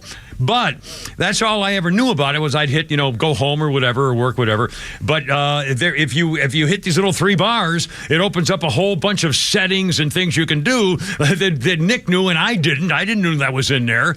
And so he put a thing in there, and so now I can go home avoiding highways, and I can take it off when I want to and stuff like that. But again, I just didn't know it. And when you say, well, how come you don't know how to use your phone? Because nobody told me. I didn't know that was in there. Well, Kimmer, the average guy doesn't know those things. That's what I'm saying. And I'm just average, as we all know, thanks to the official moniker from our lovely Amanda today. That's sweet, such a sweet. And I just collapsed. I said, oh, my God. Anyway, we're playing a little Rolling Stones here. I Flounder. Sorry, I got to mix it up here. What the hell was that? Oh, crying? Is that what he's saying? Yep, crying. Crying.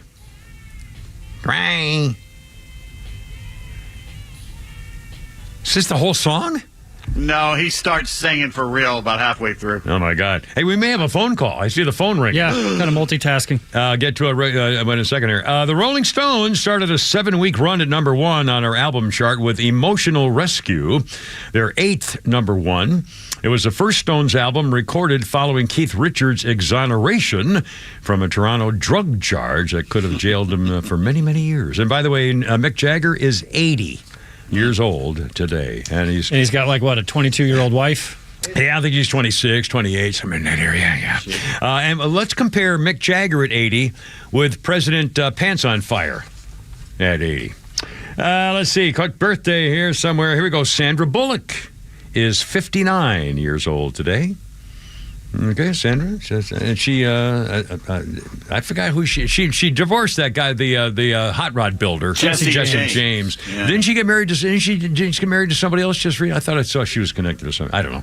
Anyway, Sandra Bullock, 59. Danny Woodburn, who played Mickey Abbott on Seinfeld, the 4-foot-tall acting prowess in Jingle All the Way, Death to Smoochie. The Snow White movie, Mirror, Mirror. Mickey Abbott was the dwarf or little person, Mickey on Seinfeld, and they have between Mickey and Kramer, they had a couple of great scenes, fighting over the 2 girls. Which one's going to want me? Anyway, I like when they're trying to pretend they have diseases in the hospital. Yeah. Oh, you got glaucoma? I got syphilis again. Studied patience. Now, this phone call thing is ringing and it says Steve. I don't think that's correct, though, is it? No. One of the people is trying to figure out where the morning fire station show is at. So he's Nick is just giving them that information. I didn't know whether. I got you. Again, if we can help you, you can call us at 404-741-1230, 741-1230. Do we have some Peach tweets? Yes, we do. It's a 4:52. Let's do a little Peach tweets here. If we get the little cowabunga there flying. So I'm thinking, you got Peach tweets. Look out. Stand by. Here we go. We got Pete. We got tweets. It's pretty much why we call it Pete's tweets. With all the talk about Oppenheimer right now, it's good to read a quote from Albert Einstein that James Woods tweeted. All right, sir. I know not what weapons World War III will be fought with, but World War IV will be fought with sticks and stones. Yeah. By animals, by cockroaches. Yeah, the only people fighting alive will be cockroaches, probably. Keith Richards. Yeah. End Wokeness tweets 2 CNN headlines. Here's the first one. Stores say shoplifting is a national crisis, but the numbers don't back it up. The next headline reads, CNN reporter witnesses 3 thefts in 30 minutes while reporting on shoplifting. Yeah, I saw. And by the way, did you see the story? That's exactly what happened. It was hysterical. And they just watch him, and the reporter's just watching him on camera. They're walking out of the store, and she says to the clerk, did he pay for that? No. And just walk out. California. Yeah. And all this talk about normalizing drag queens and pedophilia, remember this. If it has to be normalized, it's not normal. Okay? Doritos has come up with a new flavor. Oh, no. Cheese and pickle Doritos. No, yeah, don't put pickles on. No, pickles too serious of a thing. Pickles got too much of a distinctive aroma and flavor. I love Clausen dill pickle, whole Clausen dill pickles, with a sandwich or like I love that stuff, or a salad, good, on the side, but not in. No. All right. So. Here's Heinz now has a ketchup flavored ice cream. Yeah. Would you eat that? Ketchup ice cream? No. No. How about this? I think Heinz may have come up with this too. It's mayonnaise and Oreos crunched up into the mayonnaise. No. Wait a minute. Oreos are no. Yeah. Oh God, no. With a creamy chocolate and mayonnaise on. No, no. No? Okay. No. The liberal rag The Atlantic has a new article out titled "The Racial Inequality of Sleep. Black Americans aren't sleeping as well as whites." Oh, for God's sakes! What did we do now? We're on their minds or what? I don't know if they're talking at night or, the siesta at noon. I don't know what they're talking about. God. And basically, they take any story, and if they throw race on it, they got instant story. How do the Japanese sleep, though? I'm questioning how do the Asians make it in America? Do they have good sleeping habits? Do we offend them so much that they can't sleep? I wonder. Maybe the Spanish people, are they sleeping okay? How come it's only the black sleepers we're distinguishing? I mean, who does this stuff? I mean, my God, they're looking for something. They're going to find it. Okay, and there's a viral video going around. It's going around again. Congrats to the TV cameraman covering the Canadian government spokeswoman, bragging about how Justin Castro's regime has fixed the airport delay problems. As the woman is lying, the cameraman pivots up and shows the big board over her head where you can check out on your flight. Almost every flight on the board is either delayed or canceled.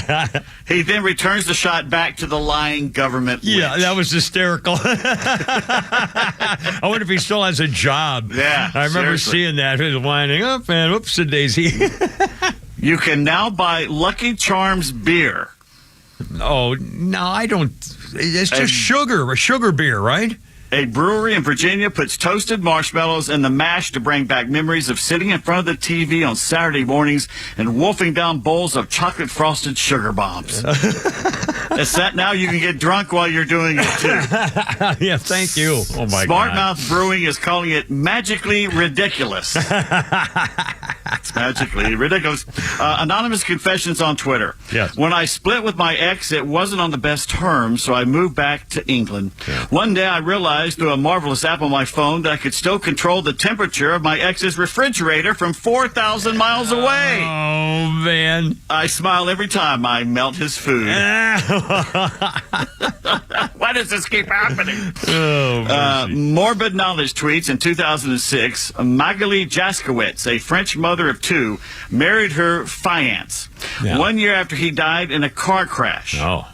In France, it's legal to marry the dead, and there's clear evidence if you plan to get married beforehand, they will let you marry after you kick the bucket. So if you think you can fake your death to get out of the cost of a wedding in France, no. But what does that? Does that mean anything legal, like inheritance things or medical care or something? I wonder what that. Why would that be? Who would want to marry a dead person?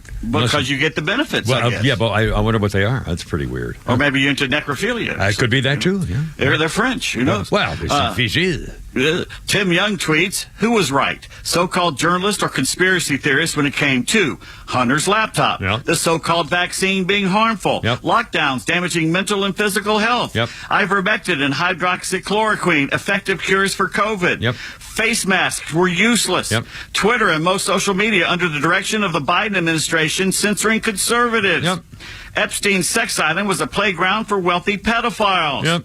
There were biolabs in Ukraine. Russiagate and the Steele dossier were fake and made up by the Hillary Clinton campaign. That's correct. The regime journalists all assured us those stories were all in our minds. And they were all true. That's true. In 1987, a family owned and operated a ceramics factory in California. It was discovered to be an illegal crematorium when a passerby recognized the scent of burning bodies. How did they recognize the smell? The passerby was a Holocaust survivor of Auschwitz. Oh, my God. You imagine smelling that again decades later in California? I can't. The memories that must have brought back? Oh, Lordy. South Face's shirt company sells a T-shirt that reads, "If you think I'm an idiot, you should meet my brother." I'm with stupid. You know, it's funny. Here's a good one. Daryl on Facebook posted, "Do you ever leave a social situation and say to yourself, that was not my best work?" I love it. And Don tweets, "Why isn't China concerned about climate change? Because they already have a communist government." Yeah, why bother doing something different? And finally, anonymous confession. Yeah. I pretended my mother had prepaid for a direct cremation as her final wish. I just could not be bothered organizing a funeral for her and having to speak to her friends. I love it. Going out of your way not to talk to her. Yeah. Peach tweets 450. By the way, we have 3 phone calls. Holy moly! We got Denise and Lucy and Swatoom all coming up here. You like me. Hang on. You really like me. You really like me. Hang on for 3 minutes. We'll be right back. It's almost coming up on 5 o'clock here. Also, we'll reset the Hunter deal, and his lawyer tried to cheat the court and cheat the opportunity to get the truth out there. Latest on the UFO hearings, and have a little fun. Holy crap at sports also.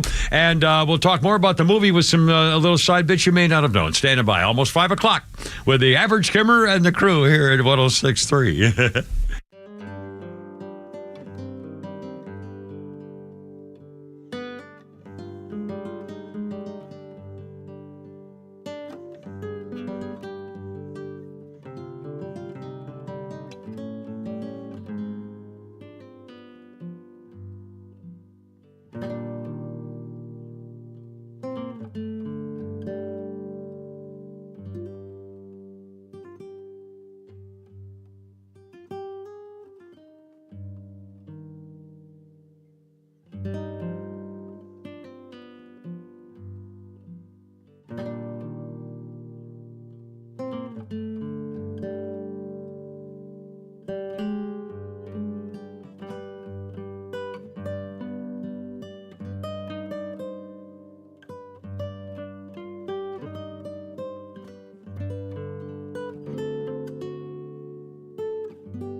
Let's get it together, ladies. Left shoulder. Right a blank. Ready on your dog. Target.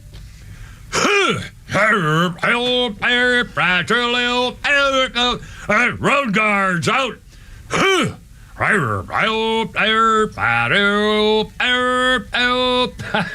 Look out. It's only me, the average kimmer, with Pete Davis, sidekick producer and sports raconteur extraordinaire, and the mechanical magler flounder at the controls, with a lovely Miss Veronica monitoring our every moment here with Flounder on the radio.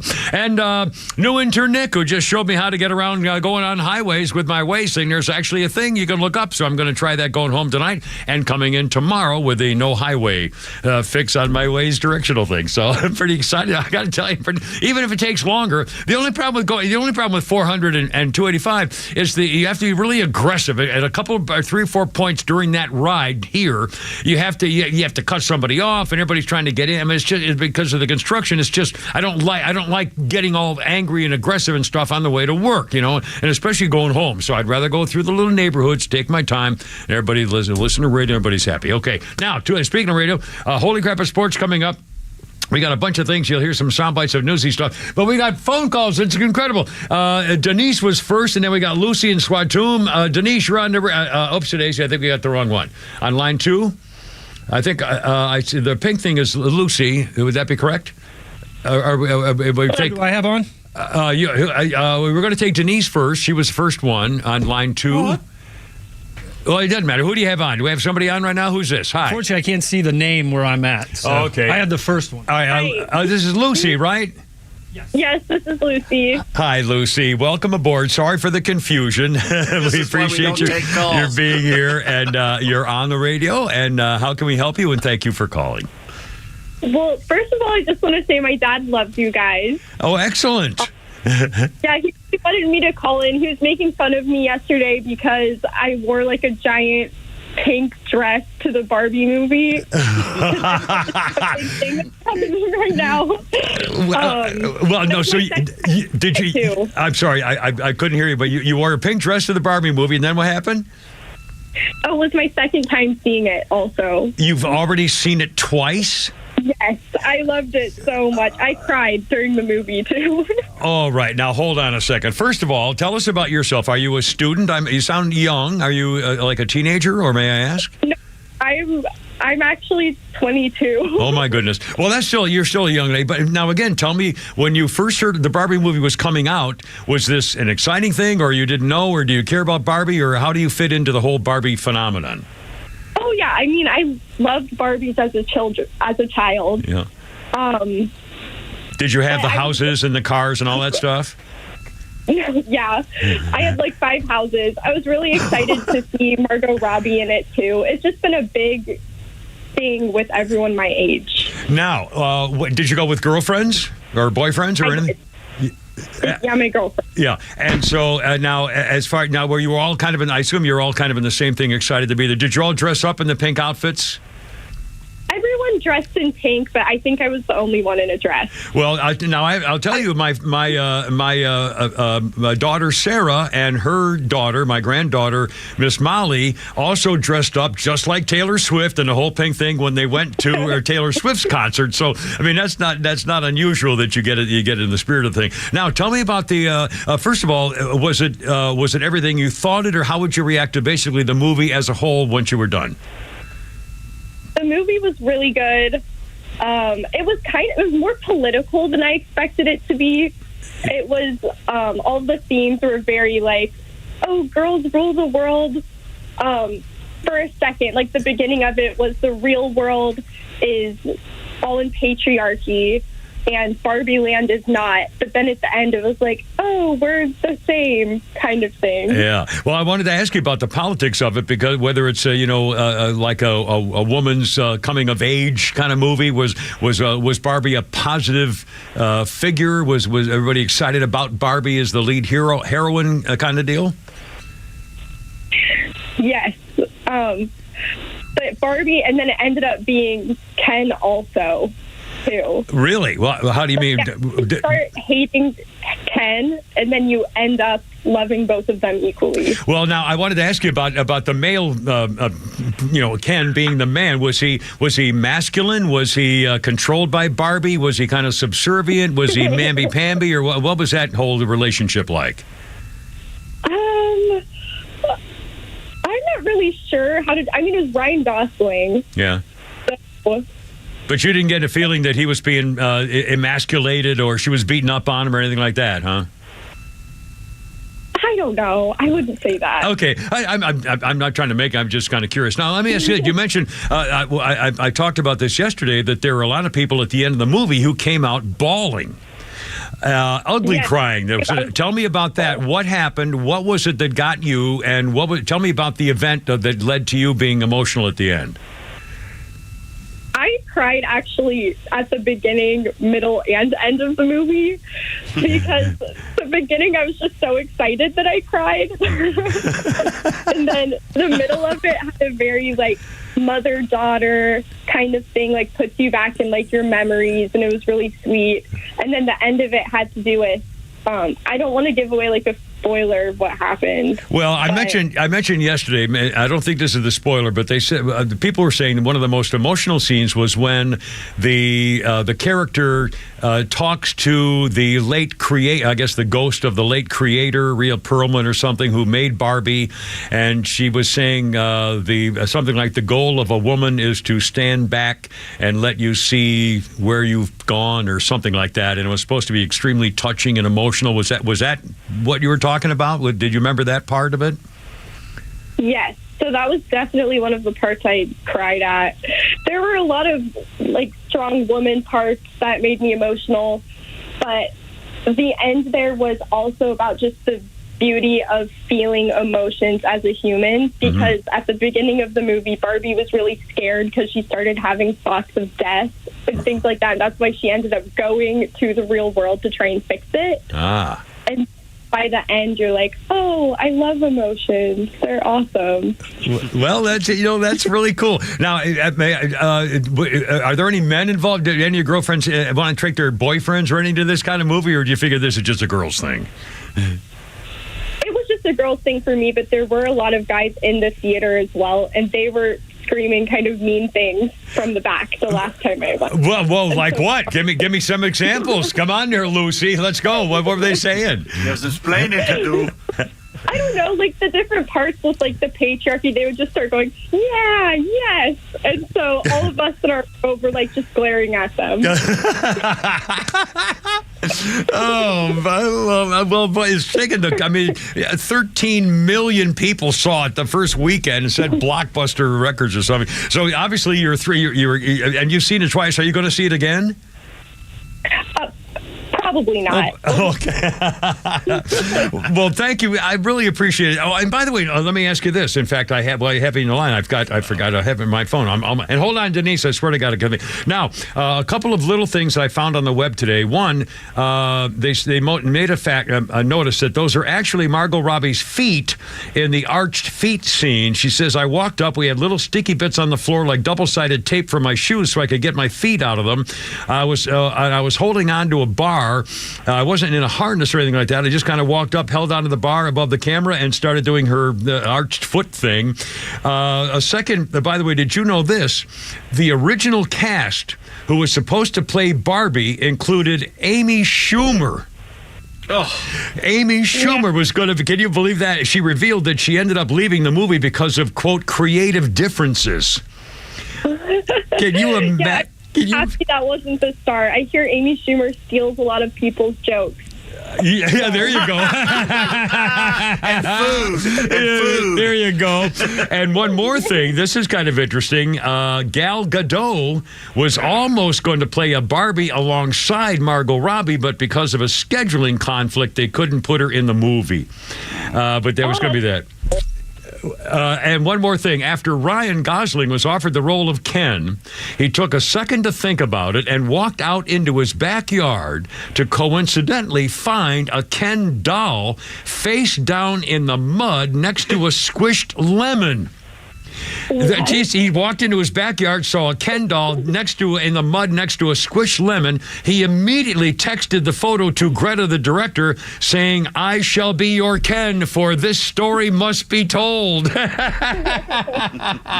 sounds like it's meant to be. That's insane.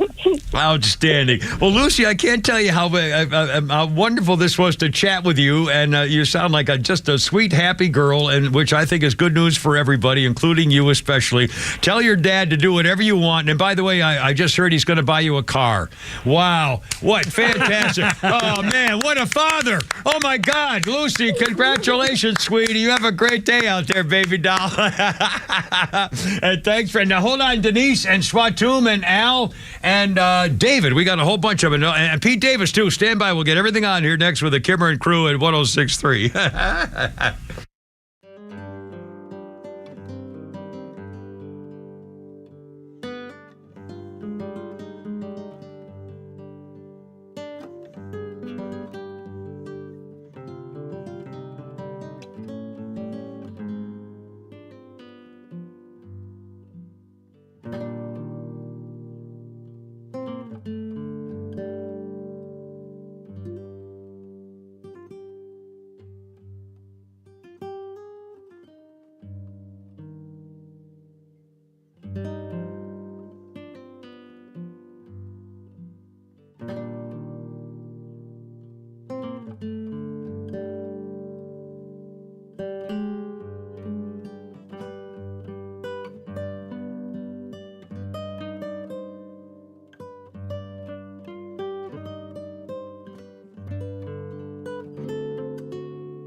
We got Kimmer Babe Denise. We'll talk Hunter Biden. We'll talk UFOs and Swatoom's coming up too. But hold on. Birthdays. Dorothy Hamill, that naughty little skater, is 67. The Hamill Camel. Oh, I love you, baby. But now, holy crap at sports with Pete Davis. Well, the Braves were in New York City today, even though they play in Boston tonight. Well, Why was that, Wait Kimmer? a second. I don't understand any of that, sir. The Braves are now the first Major League Baseball team to be publicly traded on NASDAQ, and they were there to ring the bell this morning. For crying out. Oh, my gosh. Isn't that amazing? Outstanding. I can't. Was the baseball commissioner Manfred the idiot there trying to shame us in any way, perhaps? I wonder. He better not be. I hope I'd not. punch him in the nose. Get the hell out of it. Braves fell in Boston last night 7-1. That they did manage to make an unusual triple play. 1-0 hit in the air towards center field. Michael Harris coming in. Michael is under it, makes the catch. Duvall took off for second. They throw to first. They double him off. They throw to third. On the move, Yoshida, and that's a triple play. How about that? How about it? That's Ben Ingram of 680 The Fan, our sister station. It's the first triple play by the Braves since 2004 against the Padres. It marked a career first for all three Braves involved. Harris putting things into motion. It marked just the fifth triple play since 2000 that was started by a center fielder, and the first 8-3-5 triple play since the Boston Bean Eaters turned one against the Providence Grays June 7th, 1884. Wow. And I think it was the first triple play this year, isn't it? I think it was the first triple play this year. I think so. And by the way, there's only been like 700 or so of them throughout the history. Yeah. Well, it's amazing. Yeah, it is amazing. Were you ever in one as a little leaguer or a high school player or anything? I don't think I'm trying to remember. So. I don't think I've ever been part of a triple play. No, I don't. Flounder, you ever been? Are you a baseball guy? I don't even know if you're a baseball player. I grew up playing baseball, but I don't think I ever did a triple play. Yeah. Is that the same as a menage a trois? I think it's something like that. Yeah. Uh-huh. There's three people involved. No two keys. Same two teams tonight, the finale of the short series. Then the Braves have tomorrow off before beginning a homestand against the Brewers, and then Shohei Ohtani and the Angels come to town. Oh, this weekend? Or next week? The Brewers are this weekend, and then they come in next week. Ah, cool. On this day in 2005, Greg Maddux became the 13th pitcher in history, 3,000 strikeouts. He struck out Omar Vizquel in the third inning. And in 2011, the Braves beat the Pirates in 19 innings after a controversial play at the plate where Julio Lugo was called safe by umpire Jerry Meals. He was out by a mile, but they were wanting to go home. Yeah, I had time to call the game. Wasn't it? Speaking of Greg Maddux, I forgot the statistic now. He once did something. I pitched a full game and only threw 25 pitches and no balls or something ridiculous. Yeah, it was 25 pitches in a whole game. Yeah, it was some ridiculous. You need 27 outs. I know. He threw one. He threw every batter got the first pitch and lined out. So it could happen. He threw 76 pitches against the Cubs once and beat them. Yeah, and it's like, no walks and 2 balls the entire night or some ridiculous thing. And it's just amazing talent. It was amazing how many times in life that he had 2 balls. Oh, thank you. The Falcons placed defensive lineman Calais Campbell on the non-football injury list. He can come back maybe, but waived running back Caleb Huntley, so don't know if he'll be back. Yeah. Johnny Lujak, the 1947 Heisman Trophy winner at Notre Dame, an all-pro quarterback for the Bears, died in Florida yesterday. He was 98. He was healthy up until 2 weeks ago, and then he went into hospice there. Led the Fighting Irish to 3 national championships. His career interrupted by 2 years of Navy service during World War II. Yeah. Unanimous All-America honors. He was also great in baseball, basketball, and track. They played the T formation. He played defensive back as well. It's absolutely amazing. He was a sub-chaser in the English Channel during the war. Mm-hmm. Went 21-1-1 as Notre Dame starting quarterback. He was on the cover of Life magazine. Was a Pro Bowler. Set the record with 11 rushing touchdowns for a quarterback in 1950. And he was so good that future Pro Football Hall of Famers Sid Luckman and George Blanda played behind him. I remember seeing his picture with those old leather helmets. Yeah. Johnny Lujak. Never made more than $20,000 a year. Later did college games with Jim McKay on ABC and CBS. That's right. He's in the College Football Hall of Fame and the National Polish American Sports Hall of Fame. So good for Johnny Lujak. Was 90 what? Did you say 93? 98. 98? Wow. Yeah. Northwestern has already fired its football and baseball coaches, and now the athletic director is in hot water. Oh, boy. Derek Gregg wrote a book several years ago from the perspective of when he was a young football player at Vanderbilt, and he said he faced a lot of distractions, like women.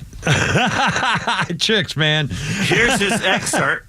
I often feel sorry for those women, despite the fact that they're making a profit from selling out in front of thousands, even millions of people who watch the shows. There is nothing worse than seeing a beautiful, intelligent woman disrespect herself and those around her. All you have to do is turn on a hip-hop music video or one of the several awful reality TV shows to see women degrading themselves, shaking it for the cameras and audiences. Music videos portray women as booty-shaking sex kittens or materialistic gold diggers. Who's this talking in here? That's the Northwestern Athletic Director. And by the way, that was before the chapter entitled Women Our Greatest Distraction.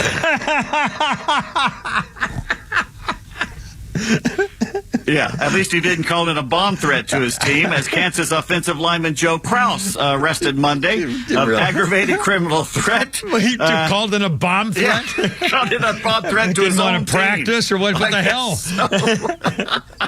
Talk about an explosive offense. Where's the rim shot? Thank you. The rim shot. Yeah, okay. The Atlanta Hawks and Orlando. Thank you. Oh, hi-oh. You know, it's all timing. It's time. Right on time right here. Ask me what's the most important thing about comedy. Timing. I guess we've all heard that one. The Hawks and Magic will play a regular season game in Mexico City November 9th. Loser has to swim back over the Rio Grande. Yeah.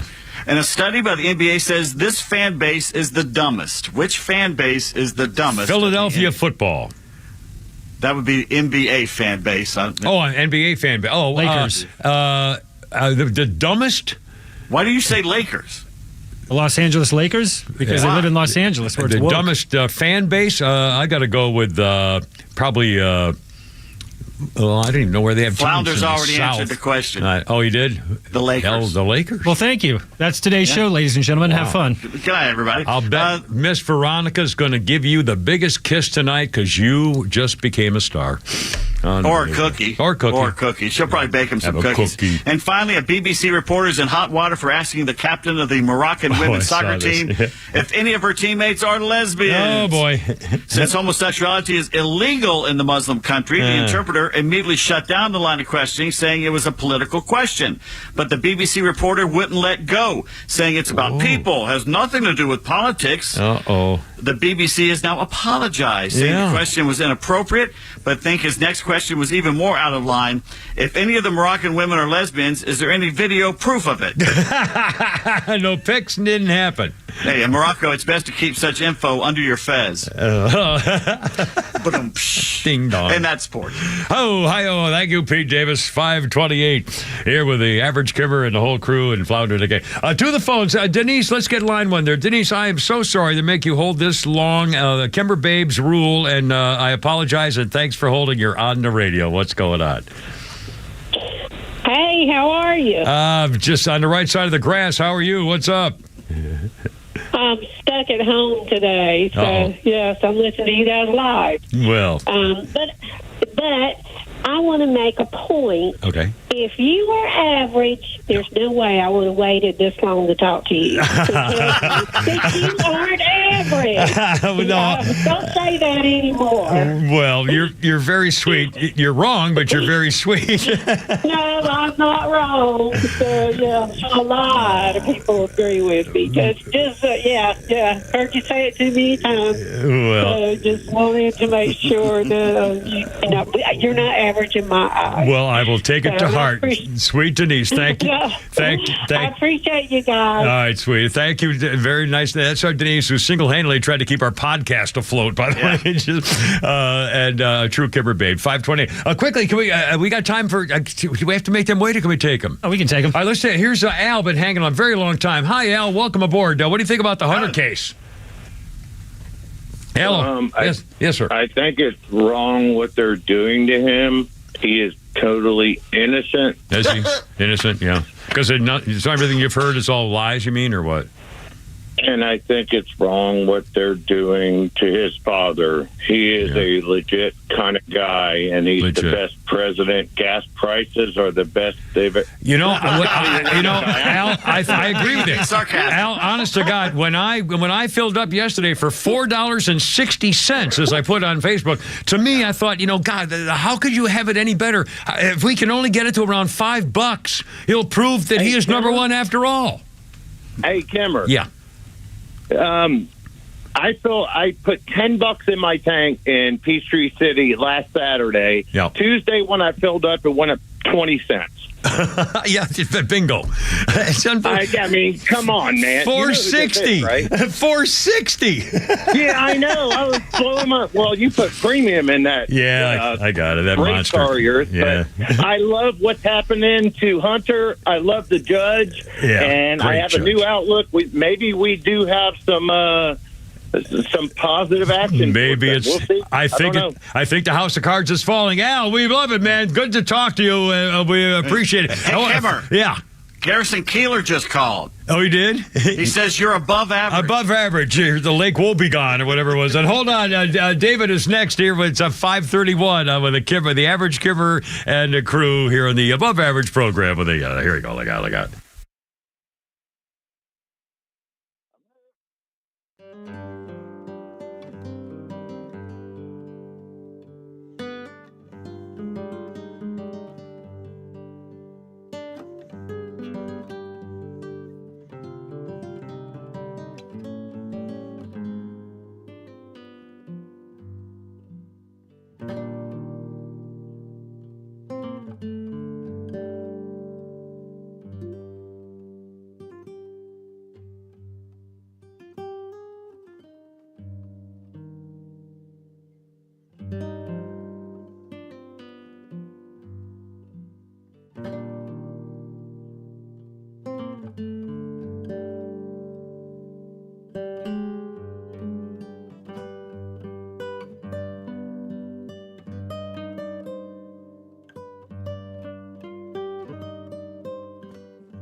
How's it going? It's only me, the average Kimmer, 537, with Led Zeppelin on this day, 1977. The Ledster cut short its 11th North American tour after Robert Plant's 5-year-old son, Karak, died unexpectedly of a virus back at their home in England, in the UK, 1977. Wow, what a bummer.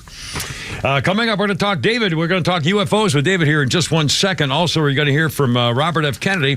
I interviewed him last night on a town hall I was doing, and one of the sound bites is pretty interesting. That's coming up here. Also, Pete David. By the way, Pete sent us something about Jason Aldean and a little bit of different something's happening in his video. First, let's get to David. He's been holding on for so long. I really want to get David on the radio. David, thank you for your patience. I really appreciate it. I apologize. Thanks for being on. You're on the radio. No problem. I was in the Air Force 21 years. I waited a lot. You're ready to. You're used to waiting in line too, right? In the military, yes, sir. Yeah. Okay. There's a book called "The Day After Roswell." I wanted to share this with you online, so everybody else hears about it. Okay. Written by a retired Army colonel, Philip J. Corso. Corso. 1997. C-O-R-S-O, maybe. C-O-R-S-O, correct. Okay, no. Now, this man was involved with UFO research since 1947. He was a guy in the Army that was sent to Roswell to collect wreckage and other stuff. Yeah. And he eventually wound up being at the Pentagon in an office that had file cabinets with certain things in them that we use today. Fiber optics. Fiber optics? Roger that. Some of the things inside this crashed Roswell transmitted light and information through fiber optics. Now, in the Air Force, when I was in ground launch cruise missiles, we used fiber optics to connect our you're going to laugh at this, transporter erection launchers. That's what they would want the Glicken missiles from. And we connect those to the launch control centers that were mobile. And fiber optics was one of the main things. There's other stuff out there that we use now that, yeah. All right, so wait a minute. Let me make sure I don't misunderstand you. You're telling me that this guy knows that some of the things we found from a crashed spacecraft included fiber optic stuff that we somehow re-engineered to figure out how to use it here on Earth, and it came from outer space? Is that what you're saying? Yes, sir. Oh, my God. Now, I've never heard that before. No, but the whole fiber optics technology came from the Martians or somebody? I've never heard. I can't believe it. That's unbelievable. And by the way, wouldn't that prove? I mean, if they just showed that, I mean, then we don't have to worry about what we don't know and what we do. I mean, I'm flabbergasted. There's other stuff out there too, but if y'all read that book, I mean, really. The Day After Roswell. And by the way, I heard somebody interviewed last night, and he said, we also have biologics, they call it, biologics, which means some sort of mass of a formerly living group of something from outer space that was not human. And it was a formerly living, maybe still living, a mass of former organism that was not mechanical, and it was not human, space creature. And where are they? And somebody must have taken pictures. In fact, David, do you know did this guy ever take pictures with a little Brownie automatic box camera or something? I mean, there ought to be proof of this, right? Wouldn't you think? No, because at the time when he and a buddy snuck into a warehouse after they gathered a bunch of stuff, they snuck into this warehouse, opened a box, and found this thing. And this biological whatever from wherever. Yeah. Scared the bejesus out of them because, well, first of all, they wasn't supposed to be in there, and then they saw what they saw. So, no, it's all in the book. It's a great book. Well, The Day After Roswell by Corso. Yeah. We also got Silly Putty. Probably. David, what'd you do in the Air Force? You were a rocket, a missile guy, or what? What'd you do in the Air Force? Well, for the first 10 years, I worked on flatline support equipment. Then for the last 11 years, I worked on logistics plans and a vault. And I miss being there now because we knew stuff that was going on a year or two before you guys knew about it. I'll bet you did. But, and I did 1 year in ground launch cruise missiles. Wow. And, Glickham, that was in Belgium. And, like I said, it was field living. I'm in the Air Force. So I did a lot of Marine and Army stuff out there, digging foxholes. And fighting holes. And the Marines are fighting holes, not foxholes. Yeah, you fly boys are all alike. By the way, David, for the record, the sound of a jet fighter plane going overhead is the sound of liberty. And I will always believe that for the rest of my life. Correct. The sound of freedom. Yes, in the Navy, it's funny. The Army, maybe some Marines, because we used to sponsor Marines coming through March Air Force Base, going up to the 29 Palms. Oh, God. The desert, I've been there. Brutal. Yeah, it's great. They hated us, but I'll tell you one thing. They always left us Air Force folks some great MREs because we'd sell them meals ready to eat. Sausages and sell them stuff, and they'd be we had a trash can we'd set out by the sale area where they'd drop their MREs in them and then buy our stuff before the flight to 29 Palms. I'll be damned. Anyway. I love it. Well, listen, Semper Fi, my friend, aim high, and bless you for your service and your comments, and I'm glad you called, David. Thanks for listening. Have a great day. Thank you, sir. My pleasure. I'll do it all again. My wife wants me to go back. Oh, mercy. Yeah, well, maybe there's a whole other issue there if you want you to go back in the Air Force. I don't know. Yeah, there is. Well, this colonel that retired me said, hey, if you ever get tired of him, send him back. Well, that was about 17 years ago. We were married 18 years ago. Well, good for you. Listen, Semper Fi, Dave. Thanks, man. 544. Again, the Hunter deal has fallen through. No Hunter deal. This is going to lead to all kinds of. I can't wait to see what happens overnight and tomorrow. I mean, this is huge. And that judge did the right thing. There's no way she could have accepted that deal. But she's going to be ridiculed because she was. But it doesn't matter. She's a lifetime appointment, and she's got balls to take it. And God bless her. And we need to support her doing the right thing.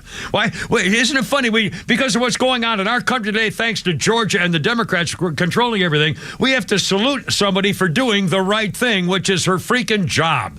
God bless you, though, girlie. 5:45 at 5:45. Here we go. We're not done yet. Look out.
Listen to that little kid sing.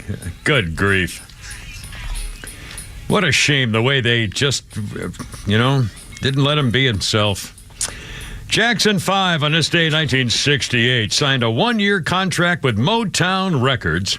That was in 68. The Jackson 5 made history in 1970 as the first recording act to have their first 4 singles hit number 1 on the Billboard Hot 100. The songs with the 4 in a row, number 1, I Want You Back, ABC, The Love You Save, and I'll Be There. And Michael Jackson was, 9 or 11 or something at the time? 12 maybe? Holy moly. Jackson 5. And by the way, we have one more song left over and no time to play it. But Flounder, let's play this one because it's kind of an interesting story. That Flounder picks out our music and he has enough for every break.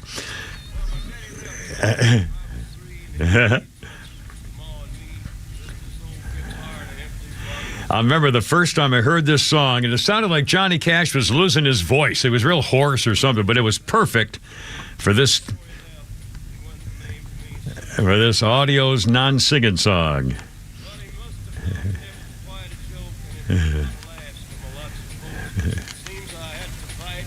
Love Through 1969, he recorded A Boy Named Sue.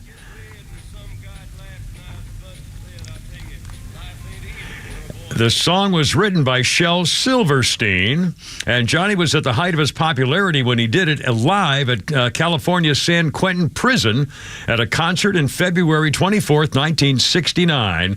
The song is a tale of a young man's quest for revenge on a father who abandoned him at 3 years old but left him his contribution, calling him Sue, so the kid would grow up tough and know how to take care of himself. But anyway, a great story written by Shel Silverstein, who was, if you've never heard that name, you can Google him. He used to come. He was wasn't he a cartoonist as well as a comedian? A children's book writer. Yeah, Where the sidewalk ends. Yeah, and all that.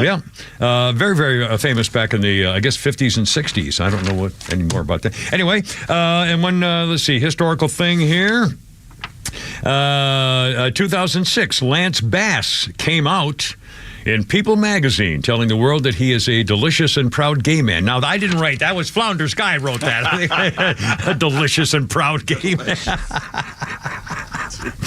Anyway, and there's a bad news. I don't want to get to the bad news things. Okay. What else? I was going to say, God darn it! There was something else I was going to bring up here. Jason Aldean thing? Oh, yeah. Jason Aldean thing. What, it made a slight change, and I don't know, is this caving or is this a smart thing to do? Or what do you think? Not really. What happened was they called Fox 5 Atlanta and Fox several months ago saying, can we use this video? Because it was from the BLM riot here in Atlanta. Right. Part of his video for the song had some like 6 seconds of the BLM riot in Atlanta. Channel 5 said, yes, use it in your video, and then something happened. No, they did not. They did not give him permission to use it. What they said is, we want to know the lyrics. Send us a written copy of the lyrics. Well, they didn't do that. They sent them a video of the video, basically. And after it came out, it became a big deal. Fox said, now, wait a second. You never sent us the lyrics. You just sent us the video. That was not the agreement. So basically, Fox called it a polite ultimatum to take it out. So they took it out. Well, why would Fox want him to take it out? It was part of the video. They didn't give him permission to do it. You can't do that. You can't use somebody else's video like that. Well, I mean, it seems to me it would have been easy to say, yeah, go ahead and use our 6 seconds. They were being wussies. What the hell's wussies, basically. Oh, for God's sakes. Come on, people. This is Atlanta. We're supposed to be, showing the people what we need to do down there and get rid of those freaking liberals like our 2 senators. The guy's just balls on you. My God. Jeez. Anyway. Okay. We have a Flounders Funnies comedy bit coming. I know what I wanted to tell you. I saw something. I think I sent it to you guys. Somebody sent it to me. Probably Anthony or Earl, one of those two, sent me a comedy bit of a show. And unlike the spelling bee, this was a husband's memory bee. And did you see it? I think I sent it both to you. And it's pretty. It's like this is the comedy bit I have. Let's play it. Let's play it. Here it is. Your wife informed you about dinner plans for this Saturday. Who are those plans with and what time? Can you say it in a sentence? Quote, I don't know why I'm telling your ass now, but we are meeting blank at blank for dinner. Okay, can you say it, but with like a more annoyed tone? I don't know why I'm telling your ass now, but we are meeting blank at blank for dinner. End quote. Since Tuesday, how many times has she reminded me? That would be 5 times.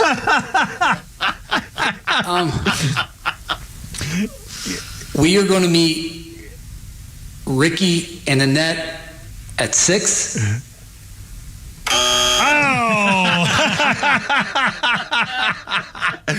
Where's that? Do we know where it's from? It sounds like one of those Canadian comedy themes. The guy's name in the video is Mark Bland. I've heard that name before. I know that name. But where did this came from? He must have his own comedy special or something. That's pretty funny. I mean, that's very funny. And there's another one too that I sent along. A dad joke off. We'll do it maybe tomorrow or the next day. It was sort of it. It was kind of old jokes, but it was like one father trying to up the other with dad jokes. Anyway, also let's what we got 5:55. In case you missed it, Flounder, let's get the sound of the Mitch McConnell thing that happened again today too. Mitch McConnell, who is 81 years old and should have retired a long time ago, was at the podium talking about the Republican leadership something or other this afternoon, and all of a sudden, as he was speaking, he stopped, and this happened. Bipartisan cooperation and a string of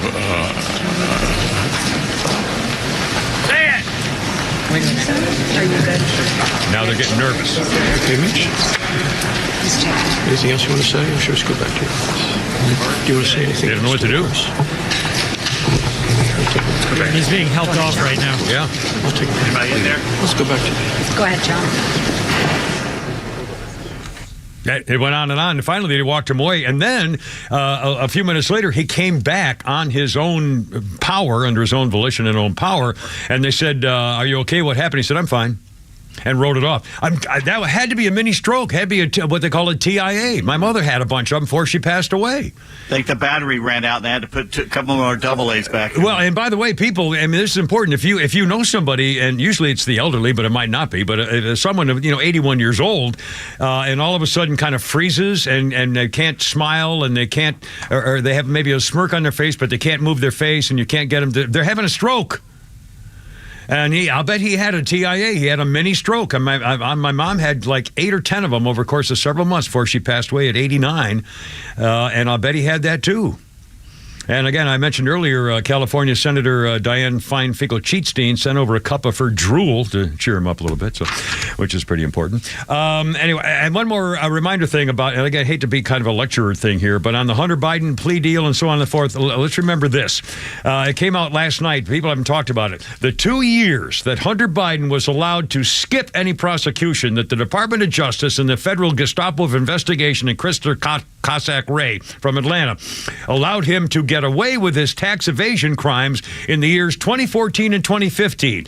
That's important because those were the years of Burisma, and the Burisma payments of $5 million to Hunter and $5 million to Joe Pants on Fire, and that would have all had to come out in a trial and depositions and people put under oath. And so the Justice Department deliberately stonewalled and slow-walked the investigation so that Hunter Biden could not be charged with the crimes involving the payments from Burisma. And last night, a former assistant director of the FBI said, quote, "I never thought I would see the day when Congress can out-investigate the FBI." He also said everybody, including the 150 bankers, worried about collusion with crimes with the communist Chinese and money laundering and so forth. Every one of those bankers should have been called before a grand jury. Hunter's business partners all should have been called before the grand jury. Every one of the members of the Biden family that got money from these people should have been called before the grand jury. Everybody in the whistleblower, everybody on the Hunter Biden laptop should have been called before a grand jury to investigate this, which is the job of the Federal Bureau of Investigation, which didn't do squat. The fix was in. And thank God this judge today, this girl judge said, oh, no, you don't. There's too much. You're not going to go away with an impunity for all these other charges like registering as a foreign agent. And remember, what's his name? Manafort got sentenced for not registering as a foreign agent to 60 months. That's 5 years in federal prison. And Hunter was going to try to skate away from all of it, and the judge said, oh, no, you don't. So that's coming up. And tomorrow we'll play, we have an RFK soundbite from a town hall I did with him the other night, and we'll play that again for you tomorrow, so we got it covered. And again, Flounder, and by the way, new Nick, I'm fixing my waist thing, and holy crap, it's Pete Davis, and it's the average Kimmer, and the whole crew. Yeah, fix me a bowl, honey, I'm coming home. Look out, it's almost 6 o'clock. Hoorah, I gotta go, you're killing me. Look out.